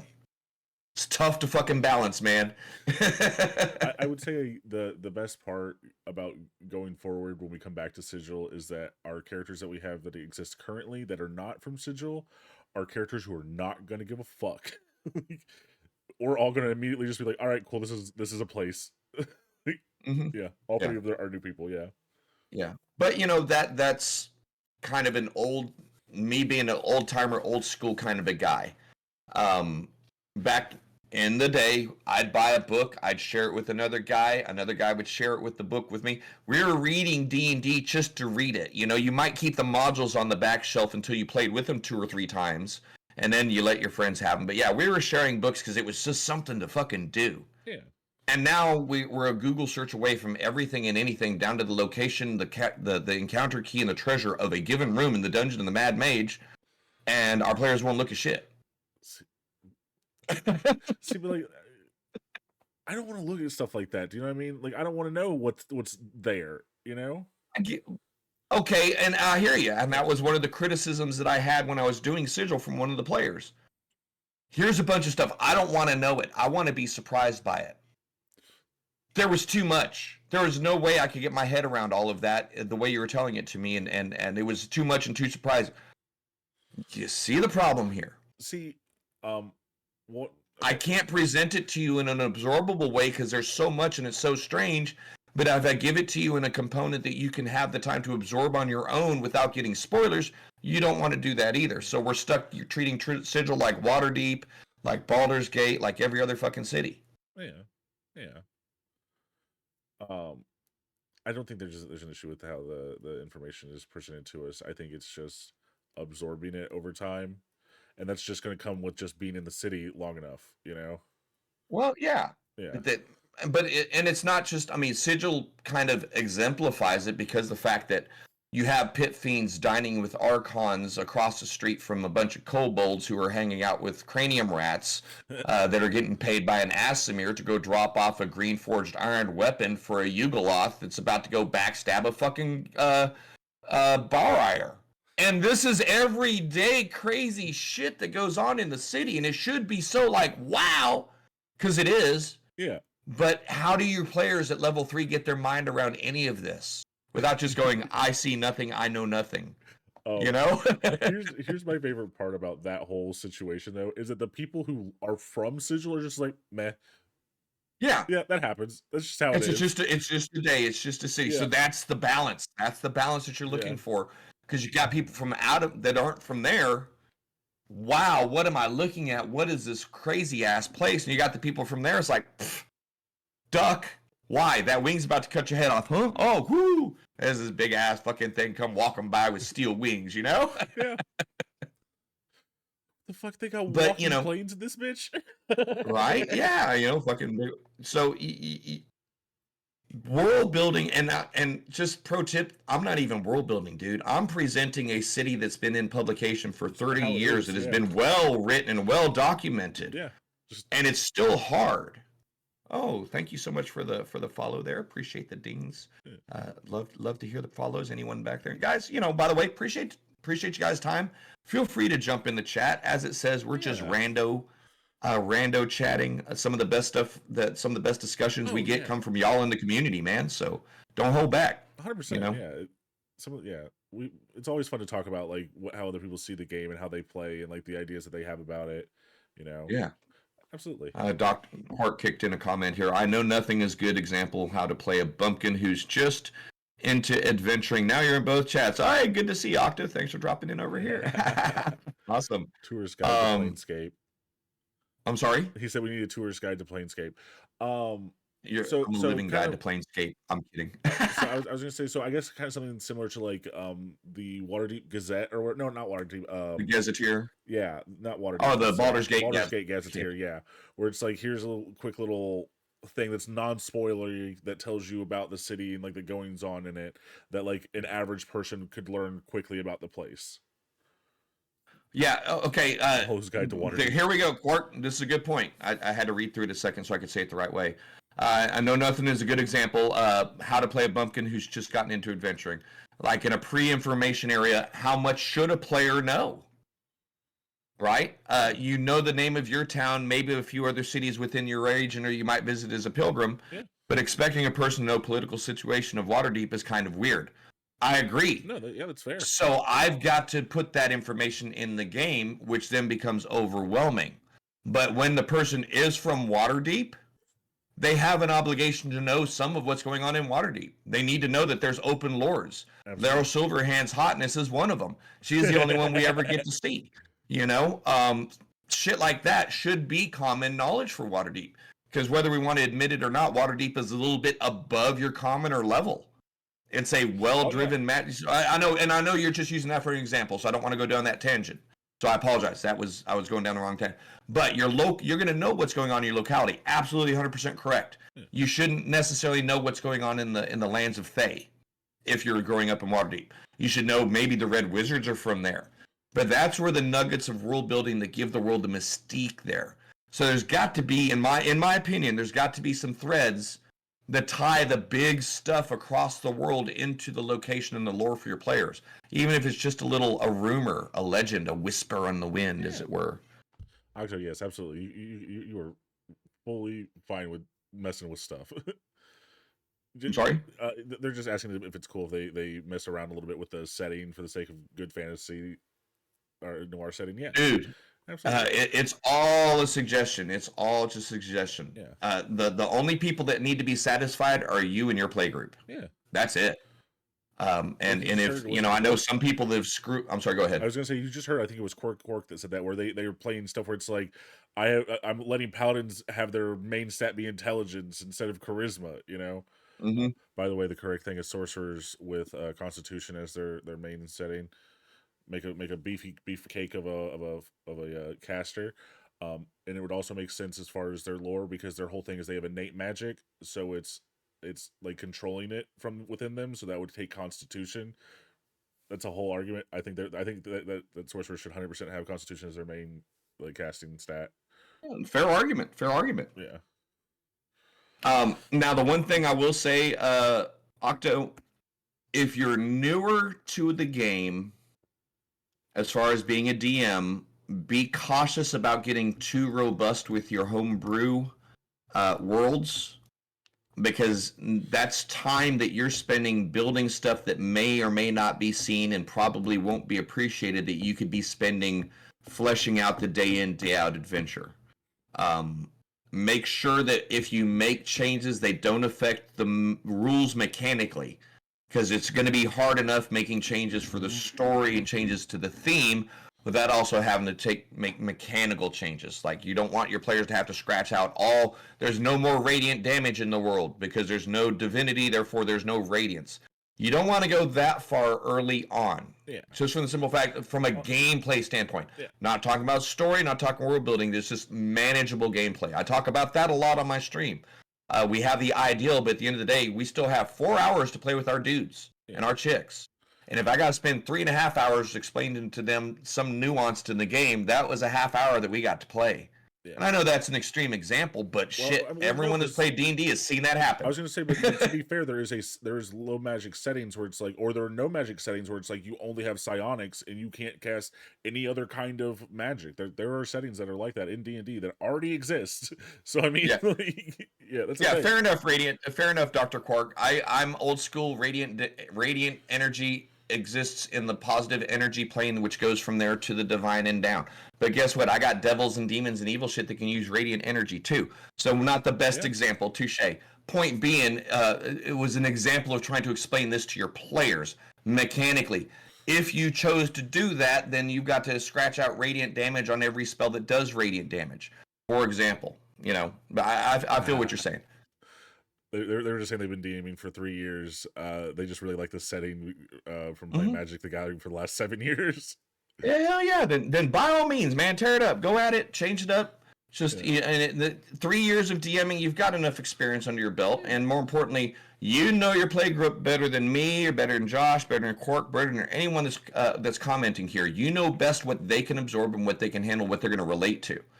Build for your group. My suggestion is always immersion. Be able to be accessible and be immersive. Something that the players want to care about and their characters want to care about. When you get to that level, your campaigns really take off. They're not. You don't have flat sessions and bad sessions because your players are driving it a little bit more because they're invested now. They care about it. When it's this big list of 26 gods and we're not even sure what timeline we're going on, and ignore this section of the map because this happened in a previous oh man, I'm just gonna roll some fucking dice, brother. And that's what I want to avoid, is the latter, not the former. Yeah. Completely fair. So yeah, that's at the end of the day, man, it's making you and your group happy. It's making you and your group enjoy yourselves and have some fun. It looks like they do agree with the paladin thing though, because they said they let their warlocks do intelligence instead of charisma for their main casting stat. Yeah. So you got flexibility and freedom to do what you want as long as you can keep it balanced. Ain't no one cares. Yeah. The fun thing about that is now you get to use a lot more of your charisma-based attacks because you ain't got half the fucking group mainlining charisma as their main stat. Oh man, look, do you know how happy I am that I play with you because like so many of my characters do not have a charisma stat at all. Like Travers is a 9. Like I have a -1 charisma on that motherfucker, Right? And I get away with talking so much shit just because you don't roll those stats.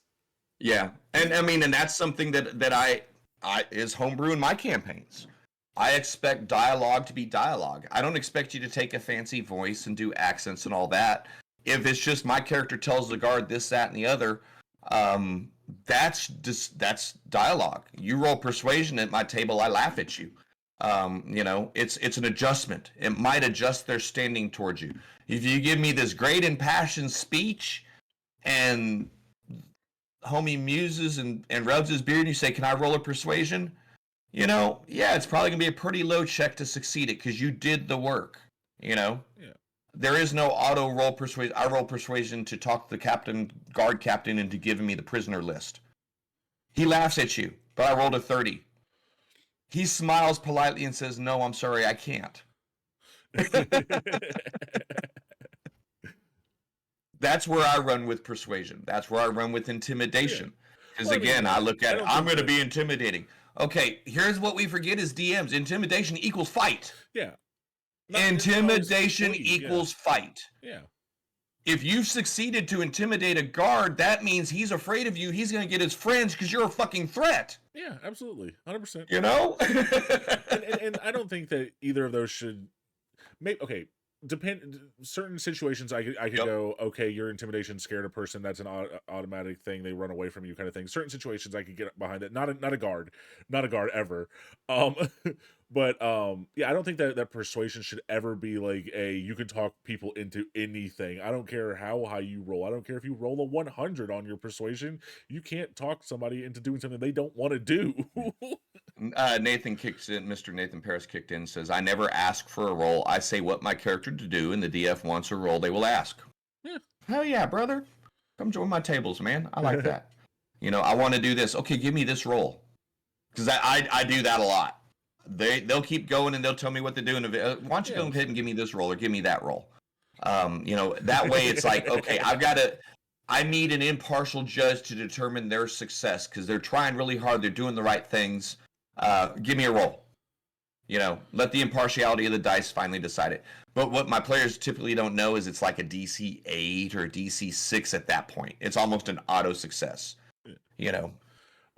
So Persuasion and deception are always done in reverse in D&D. If I roll Arcana, I tell a DM I want to find out about this spell. Roll D20. All right, you managed to find this, or you don't. While persuasion is I tell this. Roll persuasion. All right, you succeeded. This is a bit in reverse. Like roll persuasion should tell me if I do seduce someone or call them pumpkin before I tried.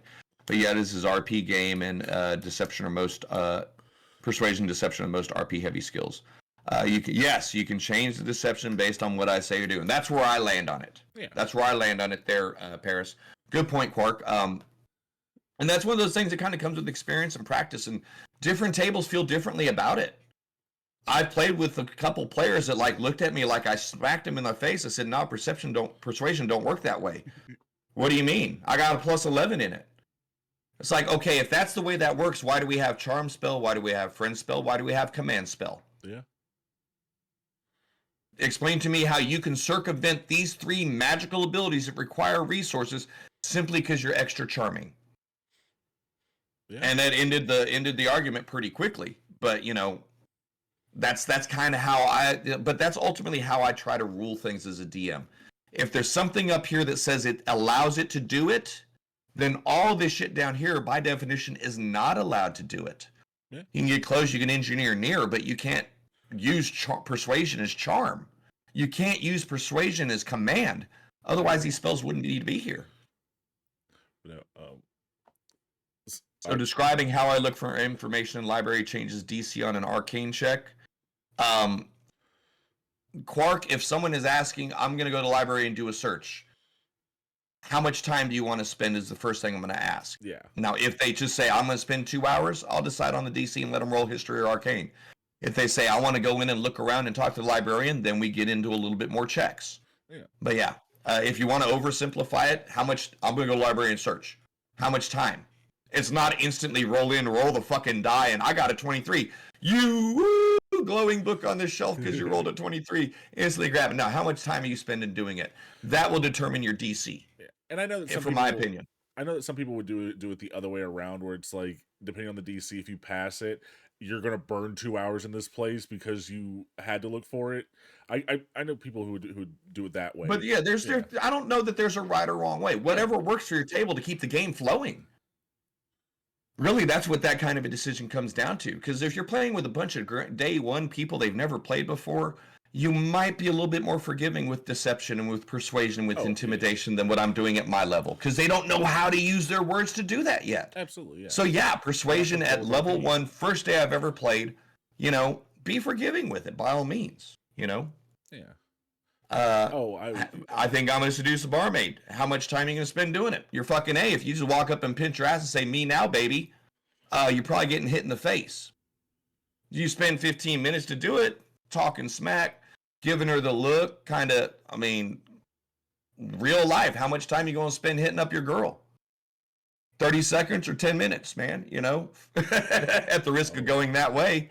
Yeah. So, in answer to your question, Quark, how much time that's going to definitely determine how much success you have. File fucking means. No, Octo, I don't. Oof. Um, Uh-oh. so they're I saying got one from Nathan. Go ahead though. they're saying their Fantasy Noir places 5 half demon mafia bosses, angels that are Okay. I believe it's supposed to be angels that were turned into statues, becoming a source of energy called Halo. It can be Okay. used for anything from flying type vehicles, elemental miniguns, or just to add flavor to your drink. Interesting. D&D meets Cyberpunk, man. Yeah. So Nathan kicks in. I like That's- this. that What sticks. do you think of the idea that a DM rolls stealth and insight rolls for you, the player behind the screen, and you don't know the role? Then you have to act like you think you have hidden or that what you see is accurate. Other than the fact that the players don't get to roll their dice and do the one thing that they're at the table to do, I really wish we could figure out a way to do that. What? Because a dude rolls an 8, oh, I fucked up. So I'm Sure, why I'm sure not? people have seen Harmon Quest. Their DM rolls all of their rolls. Yeah, You know. except for 2 hits. Yeah. Yep. But yeah, that's So it's that's all I do. possible, Nathan. I like the idea from the simple fact that it preserves the role play. Now I handle that by it's like, okay, you take a couple steps and you hear your scabbard clink against your armor. You're not sure if anyone else heard that. So I add flavor text role play, but yeah, by and large at my table, they know if they passed or failed once they do the roll. I wish there was a way that I could let them do that without pulling the dice out of their hands. Yeah, I was about to say it's a cool idea, but I think that's the thing is that like I think that players would be against it just because they don't get to roll it because then it's Now, taking away their agency. There's one method that kind of went around back in the tournament days. You would sit down with your notebook paper, you'd write D20, D12, D100, D20, D12, each of the dice across the table, and you'd make 25 rolls and write them down. And each time a roll came up, you checked that roll off of your list. Whatever that D20 was it for a save or for attack? Next D20, what'd you have? I got a 7. Fuck. You know, so that was done in tournaments to save time. Yeah. Straight up, so you weren't juggling dice, fucking up dice. Everyone has their rolls in front of them. They're ready to go. Next roll off, click it off. Next roll off, click it off. So I don't know if that's preserving anything because the players still. Oh God, I hope I don't have to do something next because I got a 2. Octo, both of us are no magic. Don't worry about that. What do you mean? I don't know the setting. The game Magic. I don't know the setting, Okay. but yeah, both of us play Magic, or at least have. I'm sure at some point in time. It's play been Magic? probably since the last run at Mirrodin with Karn the Destroyer, Phyrexian, since I played actively. But I started playing, 94 probably Oh, man, up to you about went 3 years ago, early. 4 years ago. Yeah, I got fucking 4th edition cards. I got a couple. Shit's wild. I got a Polar Kraken all wrapped up in foil, man. Like sealed up. Most useless card ever, but for some reason people like cumulative upkeep was to sacrifice a land. Yeah. But this was a 4th edition 11/11 trample. This was a game winner. Back in that day, you put that fucker on the board, you weren't stopping it, man. How much to get it out? It was 6 plus 3 blue. It's not bad. Or 7 it was big. Look, Well, it wasn't bad, but your cumulative upkeep was sacrificing a land. Turn 1, I sacrificed 1 land. Turn 2, I sacrificed 2 lands. Turn 3, I sacrificed 3 lands. that's messed So up. when you drop that bitch on the table, I'm sorry, I'm showing my age here. Nowadays, 11/11 trample is like a 4 gray plus a green. So I was gonna say, my favorite card that I've ever owned is a card called Eater of Days. It is a 9/8 flying with trample that cost 4 to get out. 4 colorless at that. Its downside is that when it enters the battlefield, it becomes a 0/1 creature until the start of your next upkeep. Or, sorry, I think or just, it might be 2 upkeeps. It might be, but yeah, that's its downside. But yeah, I really love the card. I started combining it with Humble so that when it came out, I could cancel all of its abilities for a turn, so I didn't have to take that downside. Yeah. But yeah, no, I mean, and I've always, honestly, while we're on that, I would love to see a World Wake setting. I would love to see the old Tempest Weatherlight Volrath setting in D&D. I know I'm going way back, do but if Kamigawa, you guys know man. it, huh? I want to do Kamigawa. Give me a Japanese setting. Oh, for D&D. fuck yeah, Kamigawa would be badass. Pull out the old Oriental Adventures book and Yeah. Karator and drop some Kamigawa in there. Shoot. Hell yeah. But yeah, that's the joy and the lovely freedom that we have with this game. We call it D&D, man. I'll check the setting You've out. got the resources and the time to build it up. Our favorite card of Magic is it's a flying hippo, the fighter girl, Fadagri. Okay, Oh cool. my goodness. Yeah, that's awesome. Yeah, I started playing back in Ice Age Mirage 4th edition. Played consistently through Weatherlight, Stronghold, Tempest, the first Urza saga, and then I dropped off for a while. Then we came back for Shards of Alara and World Wake. Kamigawa was before that. The first Kamigawa, World Wake, all that. Played up through the first Innistrad, then dropped off during Theros. But on and off, on and off, on and off. Yeah. I need to buy the Doctor Who cards, like all the sets, because they have Doctor Who sets right now. Yes, the new Kamigawa. I have to admit something in secret. I've got I play Magic the Gathering Arena. Every once in a while I'll click that in. Yeah, I was like, oh my god, come on, man. What happened? I used to miss my old fucking black green Kami deck, dude. Sometimes All the Spirit Arcane trigger combos. I get like 11 card combos out, man. People be so pissed. I'll have to look at it once we're done with this. But there's a like a little thing that you can get. It's like a free program. I think it's just called Tapped, is what it's called, and you can Yeah. play any like card game that you want on it, and it like basically. I mean, I'm sure there's some obscure shit that's not on there, but literally you Yeah. click into the where you want what you want to play, and you can play with people around the world at any point in time online Oh, against each other. Yeah, and because that's how I Yeah. was trying to learn how to play the Digimon game. I'm not good at it. Andrew, But you know, me. and honestly, as to kind of get us back towards topic, this is mid-tier DMing. We're done with the setting that was in front of us. We weren't satisfied with Forgotten Realms, with Greyhawk, with Kryn, with Athos, with Ravnica, with Theros, with Eberron, with Wildmount, with Yeah. All of So those we're gonna things. build our own at this point. That's a natural part of this tier of DMing, man. You know, it's like I always kind of make that joke about, you know, you're a level 1 DM, you're a low tier DM. The farmer hires you to fight giant rats. Tier 2 DM, you're to escort this ancient relic across the battered lands to get to the holy temple to defend it against the incursion of a major god. Level 3 DM, you've got to find the 24 fragments of the Wheel of Alcazador that are spread across the multiverse, uniting them in time to keep the Eurobus of the world from uniting and crushing everything. Level 4 DM, you're fighting giant rats. Just we all go through this process, man. You're here. It's no different. We joked about that, but level 1 fighter, I'm attacking. Level 20 fighter, I'm attacking 8 times. Yeah. There's no fucking difference. This is where the fun shit happens. Right here in the middle ground. Yeah. No, that's fair. It's the same with game design. It's the same with world building. It's the same with running a game, man. So enjoy the middle ground. Enjoy the mid tier. This is where you get to be goofy. This is where you get to have fun and try out silly ideas. Yeah. But this is also where you're going to learn the hard way about why a lot of this shit isn't done because of this cool thing called action economy and game balance. And you never realize how fucked up it is until it's too late. Until you've crossed slippery slopeville, and the next time your players do this, they blow up the world because precedence was set the last 5 times this mechanic was changed. Yeah. Man.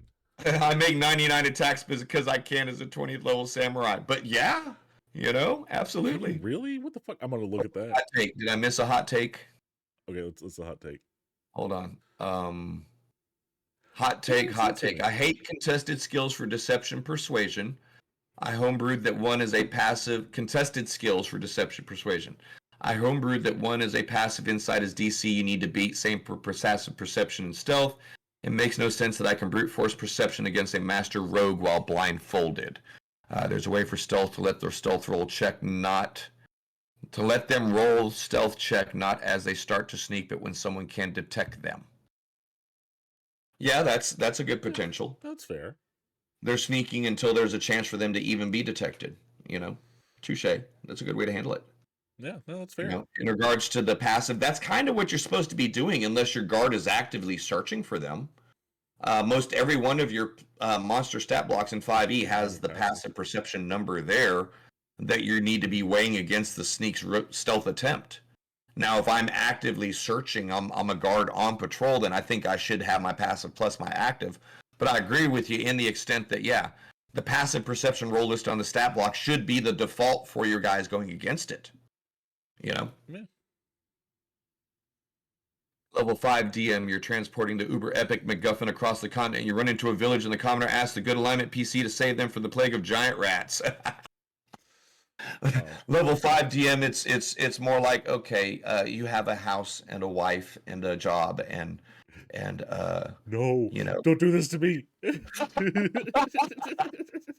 and she's expecting twins in a month. No. And the local lord has come by collecting the tithes and has reminded you that the taxes are increasing by 30% this week. But unfortunately, due to the rampaging adventurers that came through destroying your fields as they hunted down the giant rats in the Ankeg, you're unable to meet your crop growth. What do you want to do today? Sit at the table and be sad. I'm going to go to Moe's and have a beer. That's exactly what I was thinking. Gonna go drink my cares away because this is sad. Oh, that would be like the meanest, horrifying, most horrifying campaign start ever, man. It has not said how to actually do that. It said that sneaking, which is ability check, should the DM should decide, but most DMs goes with contested rolls. I think even removal contested rolls in D&D 1 for grappling is great. That's potentially, yeah. I'm sorry, what you got one over there? Octo said, can I sell you on the new Capina? I'm sure I'm pronouncing it wrong. With some facts. And I was like, yeah, sure, go ahead. He said, fact number 1. In New Capina, you can play as raccoon folk. You have advantage on intelligence, investigation, wisdom perception, and wisdom survival checks. You make it to forage, scavenge, or find hidden items. And they're like, and they said, that's all the facts that you need to know. Because everyone's gonna be a fucking raccoon, man. I'm raccoon bard. I love raccoon cleric. Look, I love raccoons, so 100% I would play a raccoon. Quark says he digs your headset with kitty ears, by the by. Thanks. They're not part of the headset. They're a separate item. Droopy ears. But yeah, we got, what, about 15 minutes left? 20 minutes left, give or take? Yeah, something like that. Yeah. No shit, I'm showing a half hour because we started late. Yeah. Because someone started late. I know. It's on me. We I was trying to update fucking OBS. Yeah, but OBS was... It was just like sitting there, like OBS 0% took a the whole dump on time. him. I was like, okay, let me update this real quick. And it just sat there. And I probably need to reset my computer. Going. I also Probably. have it on my PC too, so yeah, I probably need to do that. Jeez. But yeah, man. Property ownership should be on the table at this point for your party. Could be. Depending on your adventure, I can let's see. Ghost of Saltmarsh, property ownership. Lost Mines, property ownership potentially. Waterdeep Dragon Heist completely centered around property ownership. Descent into Avernus, vehicles, property ownership. Probably if you're playing Out of the Abyss, they've settled into Gracklstugh or one of the other cities into property ownership. Probably about half of the published adventures are going to have a either enforced or potential property ownership settlement type of a situation. So these kind of things start coming up now as well. When we're putting all this money out there for our players, they're looting all this. Now's the time for us as DMs to start reaping that shit out, man. Pull that money out their pockets now, dude. Mid-level is where they're starting to learn about an economy now. They're rich until they own a house, and then when they have to pay the 8,000 gold tax on their house, otherwise it goes back to the government, that's a problem. Windows cost a lot, guys. Windows cost a lot of money on a 3-story Troll Skull Manor, especially when you blow them up repeatedly with fireball explosions outside the house. Yeah. And like, honestly, Nathan asks, probably would be very expensive to begin with. Nathan asks, do I get many players to try to use the TikTok combos such as how to beat Tiamat as a level 1 cleric? We have the theory discussions. We do the mental masturbation and talk about them, and then no one brings it to the table because I have a simple fact. Either A, I don't challenge the superhero character because I go with the Full Metal Jacket aspect. If you make the people around you miserable long enough, they're gonna fuck you up. So if you're running Superman one punch build, I either A, let you Superman one punch build and kill everything all the time, and the rest of the group doesn't get to do anything in a combat, and after 3 or 4 sessions they tell you get the fuck away from the table. Or B, I jack up stuff so high to give you the challenge that you so desire that the rest of the group is hiding in the corner waiting for you to finish off the fight, and after a few weeks they tell you to fuck off and leave the table. So that's a problem that corrects itself given enough time. No, absolutely. Straight up. Octa, what do you mean? What? If you can check the setting, I would love to join for those kind of streams to hear your thoughts. What setting? What setting? If you have Superman, people will go kill you because you're King of Scaredy. Yeah, and yeah, exactly. We're not even talking about any of the story or the world building or the stability aspects of these builds. I'm just talking about mechanically at a table. It takes no talent, and that's I had a to few build broken characters. It's really not hard to do. Like because the flexibility and the freedom of 5e, it's very easy to exploit. Yeah. The ease of use, the ease of learning is also an ease of breaking. You know. Without even trying, because you were talking about doing was it a hobgoblin, and it was like, oh, if you take polearm expert and now you have 20 feet of reach with this damn thing. Bugbear. Yeah, bugbear, my fault. Yeah, and it's Yeah. like, oh yeah, I have 20 feet of reach now with a fucking polearm in every direction, and I can stop you from moving if I hit you with a reaction. Like, yeah. Yeah, absolutely. So I mean, it's not. That's a thing that I refer to often called the spirit of the game. Yeah. And the spirit of the game is going to vary table by table, campaign by campaign. You may have the super tactical guys, and then up at the at the game store that I DM at, there are some tables that it's just about the numbers, man. Everything from the moment they sit down to the moment they walk up, it is just a fight. All they're doing is fighting, and they're min-maxing. They're running pure tactics, and that's cool. Those style of games are there. They can be supported within 5e, but you got to make sure that you're adhering to whatever your spirit of the game is for your table.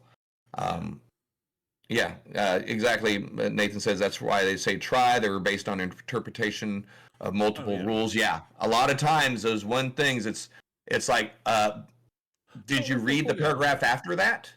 Oh, you can't do that after all. Because I remember Josh was talking about we were talking about catapulting people's weapons out of their hands, and I was like, read the spell real quick. Oh shit, right there, off one, held item. Yeah. You can't do it. It's in the first sentence of the fucking spell. But this dude went through this whole build on how to use it. He ignored the first fucking sentence of the spell and went through this entire huge monstrous thread about it, and everyone bought into it and thought it was cool as shit because they didn't read the fucking spell. Yes, it's exploitation of the rules. It's finding a loophole, or it's just the lack of honest reading comprehension.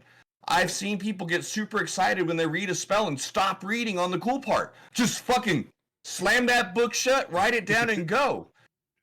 And then you're like, it doesn't work that way. Yeah, it does. Go look at it. Oh, shit. My whole build sucks now. Yeah. Yeah. Oh, okay. Hold on. Saffron Galbasi. I also don't think there's anything that can be built that can't be dealt with either. Because like we've talked about this a few times where it's just like, okay, cool, you're this super badass that can lock people down and you can have a bunch of reach, but I'm just gonna hit you with fucking magic users and people with bow and arrows from 100 feet away where you can't hit them. I gotta read this to you. Okay. Saffron Galbazi, half elf, half halfling. Owner of the tailor shop who specializes in making custom clothes for travelers from linen and cotton blends. She also sells wax-sealed cloaks, helping in the rain as they're waterproof. She has red hair and short temper. She's interrupted while she works, but otherwise quite pleasant to be around. A half elf, half halfling. I guess that's fair because you can do it. That's fun. Yeah. I just need to know how tall they are. I'm gonna call it a half and half. Yeah. A half Cool. half elfling. Coffee lock is the only one I think that would work, and the only combo I forbid in my games. Coffee locks are busted. I don't care. At the end of the day, you are wasting 5 people's time. If you're okay with doing that, go ahead and do that and not have a group in a couple weeks. I don't care. I don't know. I don't know if that's one of the ones that would bother people super bad because their whole thing is just that they don't have to take long rests ever. They don't Mhm. take levels of exhaustion. They get their spells back on short rest. All so Yeah. all that good nonsense. So yeah, I think Yeah. so people wouldn't be too much against them because it's like, hey, you have a permanent watch. Right. Yeah.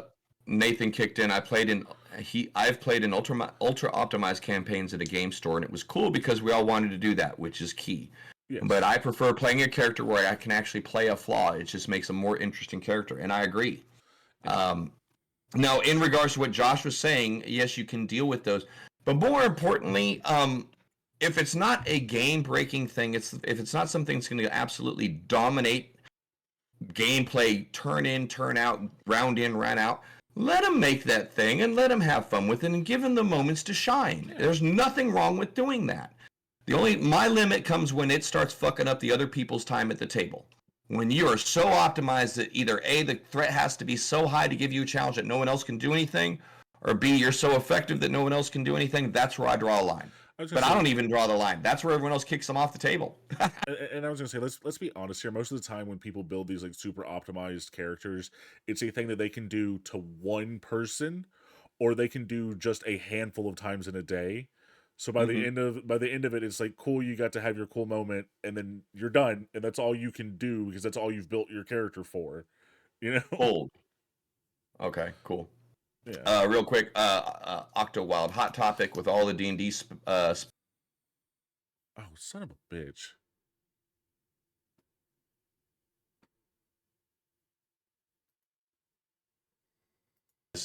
Revolution would make. Yes, that's a touchy point.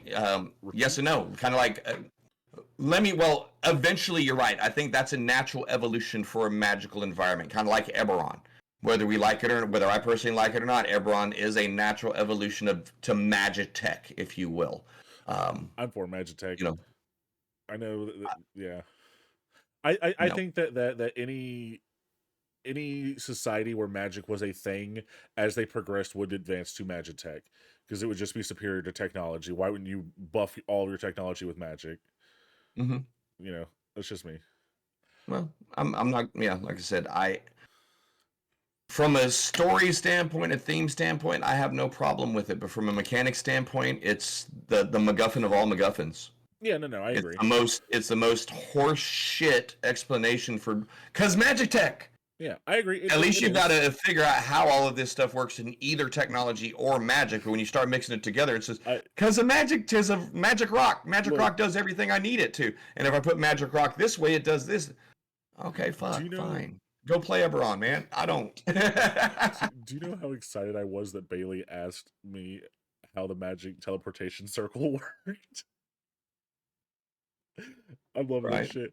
Okay, so people at home, I play a character who does not believe in magic in one of our games, and we got teleported, and the dude was like, how do you explain that if magic doesn't exist? And I had a fucking answer ready to go for him.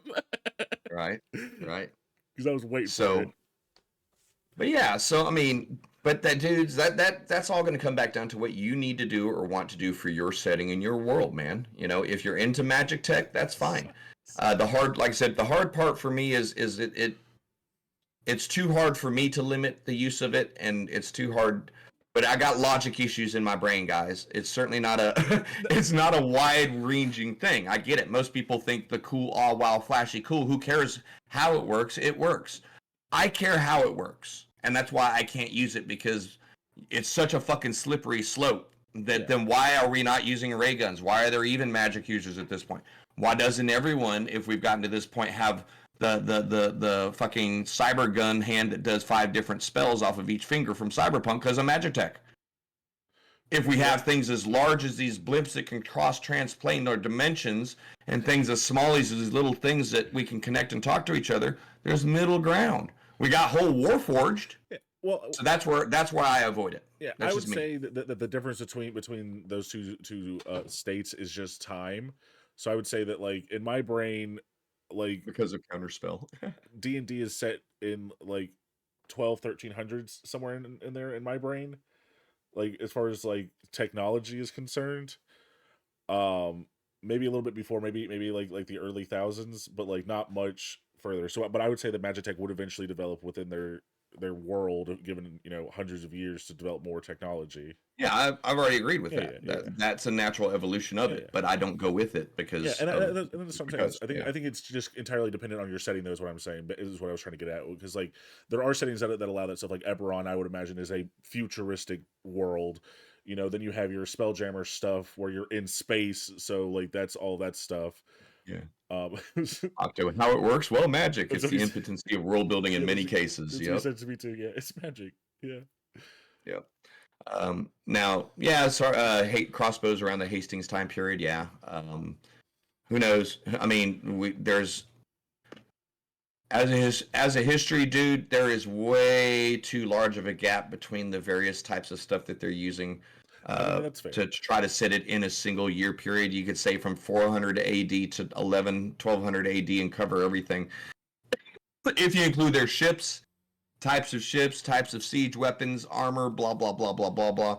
So I don't even go down that trail That's fair. anymore. Because A Vector Corbin was not available for combat prior to 1324. How dare they put this in this game? Well, no, that means that this game started in 1325.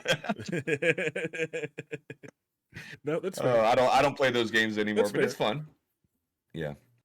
D&D is a medieval setting, so I wouldn't play in a more futuristic setting. Yeah, I agree with you, Nathan. That's why we got Cyberpunk 2020, man. I don't disagree. We got fucking Twilight 2000. There's better games for other settings. I'm a diehard 5e D&D player. I'm the first brother to say, instead of converting 5e to this, why don't you go check out this system? I'm always telling a brother, hey, go check this game out, check out that game, because sometimes it just does it better. No, I mean, And I it's don't work that's already done.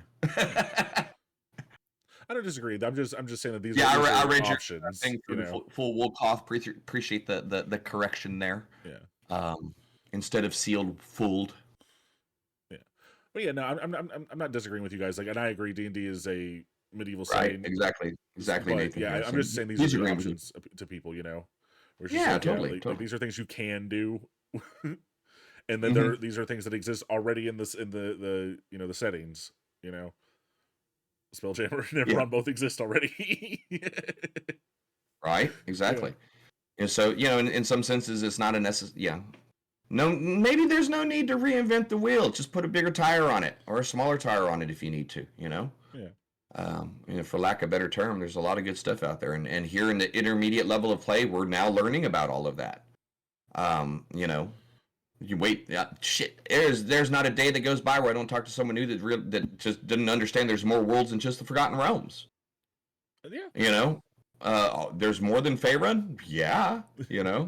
Oh wow. But more than that, there's more to Faerun than just the Sword Coast. Yeah. I know you're and you're probably right. You're predicting that we're gonna get Greyhawk back. You're probably right because you've not been wrong yet on anything. We'll see. I don't think they will. I think they have access to it. I think it's going to be more of sites and not necessarily a world, because they basically have to redo the entire thing to make it acceptable by modern social standards. There's too much slavery. Yeah. The Scarlet Brotherhood equals Nazis, literally. Yeah. Pale skinned, blonde haired, racial supremacy. We're here to either destroy or subjugate every other race. The Scarlet Brotherhood in itself was a parallel with Nazis. And before y'all freak out, this was published back in the 80s, and before everyone was all super sensitive about it. This was historians, representing historical world factions on a fantasy map. So, and beyond always that, there's a wheel.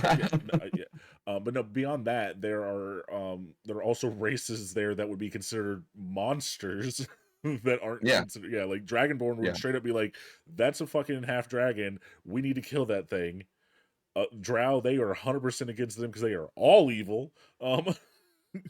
Sharp Chris kicks in. Good to see you. Thanks for dropping in the stream, by the way. Do I think that they're going to redo all the lore of the rest of the Faerun? No.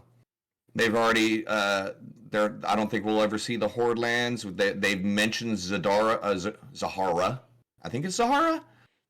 The Al-Qadim expansion. There's mentions of Karator. There's mentions of Mastika in 5e, but just the briefest mentions of those. We still have an entire planet. Dude, they haven't even fucking tried to talk about how Cormier disappeared for 12 years and then came back perfectly fine and intact as the nation it is now. Hell no, man. They've dug themselves such a deep hole, Shark Chris. They've broken the fucking Lord of the Forgotten Realms beyond repair. I think people will pick the edition timeline that they like and run forward with it from there. Yeah. They can't, because they already fucked up earlier a couple of years ago and said that everything prior to 5th edition was extended universe. They tried to do a fucking LucasArts on all of us. Oh man. Remember that shit? Yeah. You know, it's not official if it's not printed in a 5e book. If it's 5e printed, it's canon. You know? Well, At the Infinite Staircase. Yes, Infinite Staircase is releasing for 2024 as well to connect in with the Planescape expansion, Oh, connect yeah. in with the Vecna Dilis, Vecna Die. Let me kick back over. I did Cork hear leaves that. us a comment here. People are going to start being, there's more than Exandria. Yeah, in 10 years, there's more D&D than Critical Role. Critical Role didn't invent D&D. I mean, you're not wrong. What's the gods or Nazis? Oh shit! Well, I mean- Greek mythology gods exist. Hold on, let me get Quorums real quick here. Okay. He'd probably do too much research into world building, multiple entries, meals being one in the late 19th century Russian inventions, so that would not be present in D&D campaigns. A fork, an empress in medieval times would look for it since fingers are natural forks for spoons. Use breads like peasants. Yeah. Yeah. That's cool. That's impressive, but there's a certain point where it's just like playability and accessibility. But You're at the wrong. same time, those kind of things you can add. This side of the world, they use spoons. That side of the world, they use forks. You're fucked in between. Yeah. The spork resides in the Horde middle. lands. But no, Yeah. it's fair. Like I hadn't even considered something like that. That forks would not probably exist in D&D. I had not even Mhm. thought about that before. That's a good point. Yeah, I mean, I use a lot of wooden and pewter mugs. Very rarely do you guys get glasses. Yeah. I've always made a point of you get a nice, finely cut crystal glass or decanter to make something special because it's not common. Yeah. Most time you're getting a wooden cup or a tin or a pewter cup. Yeah. Hey, oh no, you have a one shot starting, Nathan. It was great seeing you. Thank you so much. Good meeting you today. Appreciate the follows and the subs and all of that. We'll be back at it. We're playing a little bit later tonight, but yeah, the chats are back to normal Monday to Friday, 11 a.m. to 1 p.m. Central. Appreciate you being here with us, man, and good luck tonight. Hope you guys have a good session and have a lot of fun. Get out there and do it. Yep, absolutely, Quark. Dark Sun flashbacks running in your head. Fuck Athos. That's a valid point. Absolutely, Quark. We cannot be in one era in D&D. Yeah. I think we're agreeing on the same thing. Oh. It's too much of a broad era of stuff that was available in D&D that's considered commonplace to be set in one era or even one geographic region. So give yourself a little bit of a break. If you want to do the research and add the detail, by all means do it. But if that's, time. At the end of the day, it comes down to time, man. How much time you got to spend with your job, how much time you got to spend with your family, how much time you want to spend on prep, and how much time you're going to spend on playing. If you want to spend 8 of those hours researching the existence of forks in your fantasy world, that's 8 less hours on drawing a dungeon. Yeah. But you know what? People like Quark are doing it for you. People like me, when we did the whole breakdown in economics versus a Fletcher, we're doing it for you because we enjoy doing it. Yeah. So draw from the shit that's coming at you guys from the different angles. Say, hey, I like that, and steal it. Yeah. I like the whole spoon fork thing. Yeah. Something I don't think about. D&D 100% is a game of where people are perfectly fine with you stealing ideas. 100%. I don't think that there's ever been a time where somebody's been like, hey, wait a minute, because they recognize that you stole something from somebody, People enjoy the things they know. I think Age of Worms was actually set in Greyhawk in the Flanius, if I'm remembering correctly. We were talking about the one Spawn of Caius one, if I'm remembering right. The Economy of Grain, yeah. And I did that, I had done that early in my world building, Quark, trying to figure out how much acreage is needed to provide enough wheat to provide bread for a family of 4 for a year, and suddenly realize that there's not enough acreage around any single fantasy city in the fucking game. You go down certain rabbit holes, everything breaks. So fuck it, I'm not even go down that rabbit hole. Waterdeep would immediately fail as a city. It is too densely packed. Like, it would immediately fail. Yeah.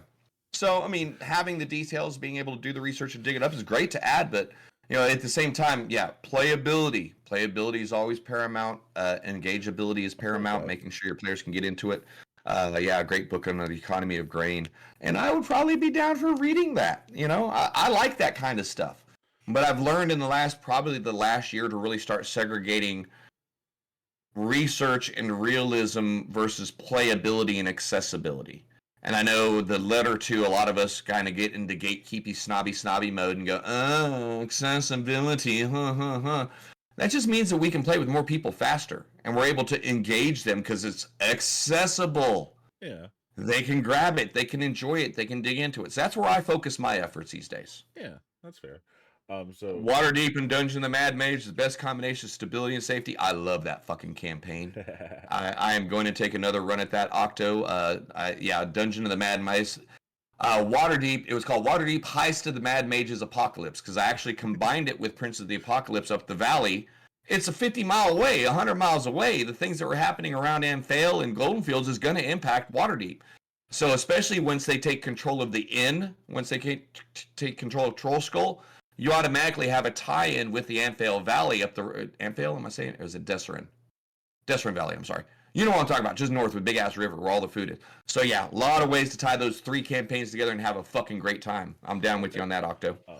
So Octo says, as a Russian person, what's your thoughts on a Slavic-themed Midgar setting from Kobold Press? I don't know enough about it to speak objectively on it. I haven't seen anything on it, but you know what? If it's fun, if it supports itself, and if you and your players are able to absorb the material to the point where it's immersive and not distractive, then that's a good thing. I'm all about the multicultural guy. You know, I mean, I'm gonna be honest with you. That's one of the rants that they'll get me started on once in a while. It's like, okay, y'all look at me. How come there ain't none of my people in this game? Oh, wait, there are. They're all dressed like Europeans walking around in Baldur's Gate. My couple people don't have a homeland anymore. I'm half Vietnamese, half fucking Hispanic. I got a lot more people on this planet than y'all white folk do. Why the hell ain't I got representation in my world? I would say that that's my job to do that. In an effort to be inclusive, Wizards has accidentally whitewashed their entire world, 100%, because it's just everything is Eastern European. That's it. That's all that exists. Yeah, the Midgard is an amazing read. Their world book's extensive, gives so many hooks. Yeah, cool. You look like a Dragonborn, straight Lidstone. Either that, or you look like a Dragonborn because everyone else looks like a Dragonborn, and now no one's special. Your choice. I mean, yeah. You know. Or you go with real world building, and in certain regions there's lots of Dragonborns and you're normal, and in other regions there's not very many and you look unusual. Your choice, man. There's 3 different graduations you can use, you know, and that's part of the world building you guys need to decide on. And don't get me wrong, I'm perfectly fine with a world where everybody's fine with everybody in it. Don't get me wrong, but I just think that people should have the option within the rule set to do it. You already do. Put it in Discord, brother. Yeah, you already have the option to do it, but because Wizard hasn't made it official, a lot of people don't feel okay about doing it. Yeah, but yeah, I think people should have the option to do it. But yeah, again, no issue with Planescape. Ain't no one stopping you from doing it at home, dude. Yeah. Ain't no one stopping you from doing it at home, and there's lots of third-party content that are already doing this anyway. There is a Latin American, a pre-Columbian themed Mesoamerican campaign setting out there. I can't remember the name of it. Rob, his board, sent me a link to it and said to take a look at it. But yeah, there's, so third-party individuals have stepped into the gap that Wizards won't, and that's good. That's okay, right? That was actually something I was going to say because someone had brought up the whole the Critical Role D&D thing. Is that D&D Beyond has actually within the last month started to put other people's content, other third-party people now. Yep. Because those the dungeon dudes, they just got something put on. Drakenheim. Yeah, Drakenheim got put onto it. I think Grim Hollow, they've got a story from that's on there now too. Yeah. Yeah. So I like that they're doing that they're starting to reach out to other content creators and going, yeah, you guys make good shit, make stuff for us. I think that's cool. And then we wonder why they laid off 1,100 people. Well, that's fair. That's fair because they are. They're just literally going, hey, you already have this product, let us buy it from you. That's fair. That's fair. That's fair. It's okay. That's okay. Historica Arcanum is a worthy mention. Okay, I have to keep that in mind. Yeah, Sharp had said he had spoken earlier about let me go up. Recently, the Craft Sequence series, and thinking about giving some realism to the Magic system. Yeah, my wife had talked about a different book system that she wishes was similar to D&D. It was all based on constellation and constellation appearance in the sky and positioning, with magic waxing and waning based on your sign and connection. There's a lot of really cool shit that you could do to add to the game. The one thing that you got to always weigh into it, though, is if you put all of this shit in there, are you going to want to play a wizard or are you going to want to play a warrior? So if you went and revamped the entire magic system to make it so weak that no one wants to play it, why did you do it? Do you want to know something interesting? What? Just as a fact about D&D, a couple years ago, they actually did a study where they took all of D&D Beyond's like data from their players. Do you know what the most played race and class is? Probably a half-elf paladin. Human fighter is the most played Really?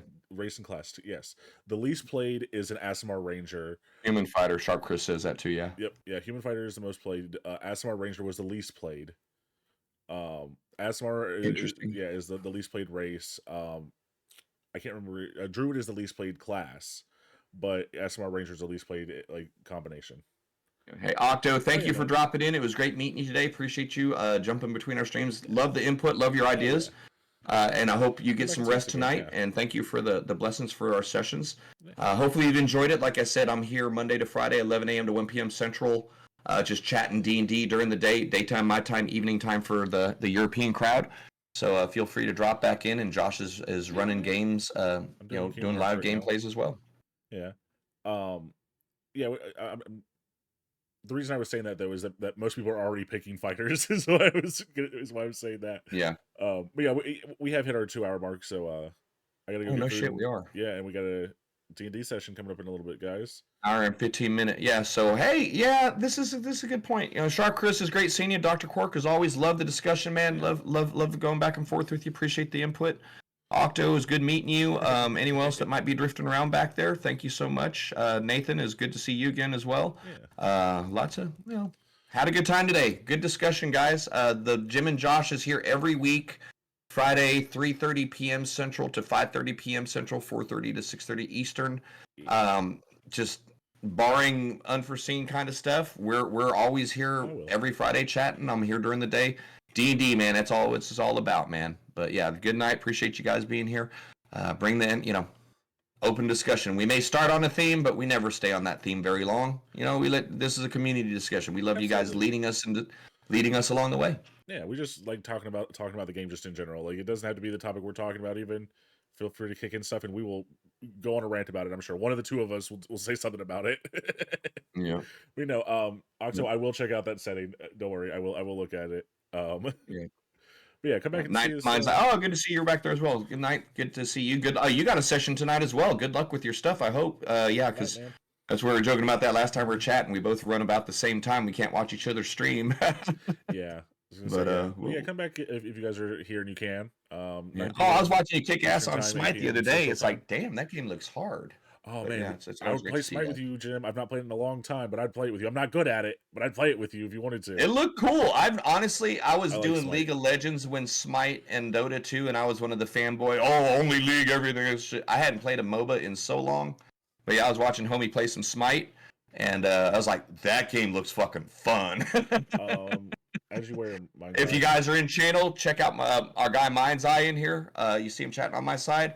It was pretty impressive. It was a lot of fun watching you play, man. So, but it was great seeing you guys as well. Oh, League, man, damn it! And starting to get fucking twitching on my fucking League, and I've got it on Xbox, so I don't know if we can crossplay or not. I would be willing to buy it on PC if I had to. I'm almost everything. I'm TenFin on TENFEN if you want to add me.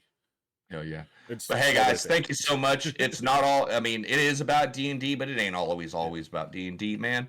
If I could get over this fucking EverQuest Classic Quorum virus that I'm on right now and start playing something, I haven't played a single other fucking game other than D&D or EverQuest Quorum since I found that damn emu server, dude.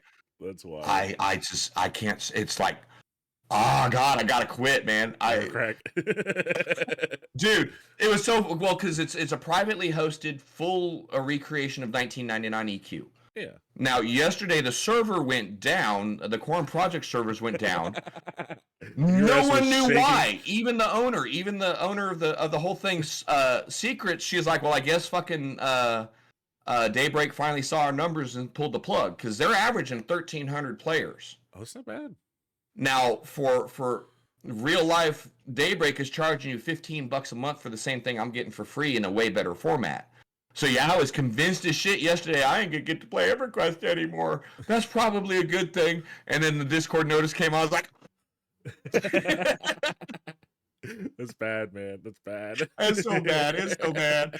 Oh, but it's a good time. But hey, guys, I do got to jump off of here, get some dinner going on, and we got to be back in a couple hours for another game. We'll see you guys later. Y'all be safe. See you soon. Bye-bye. Bye, chums.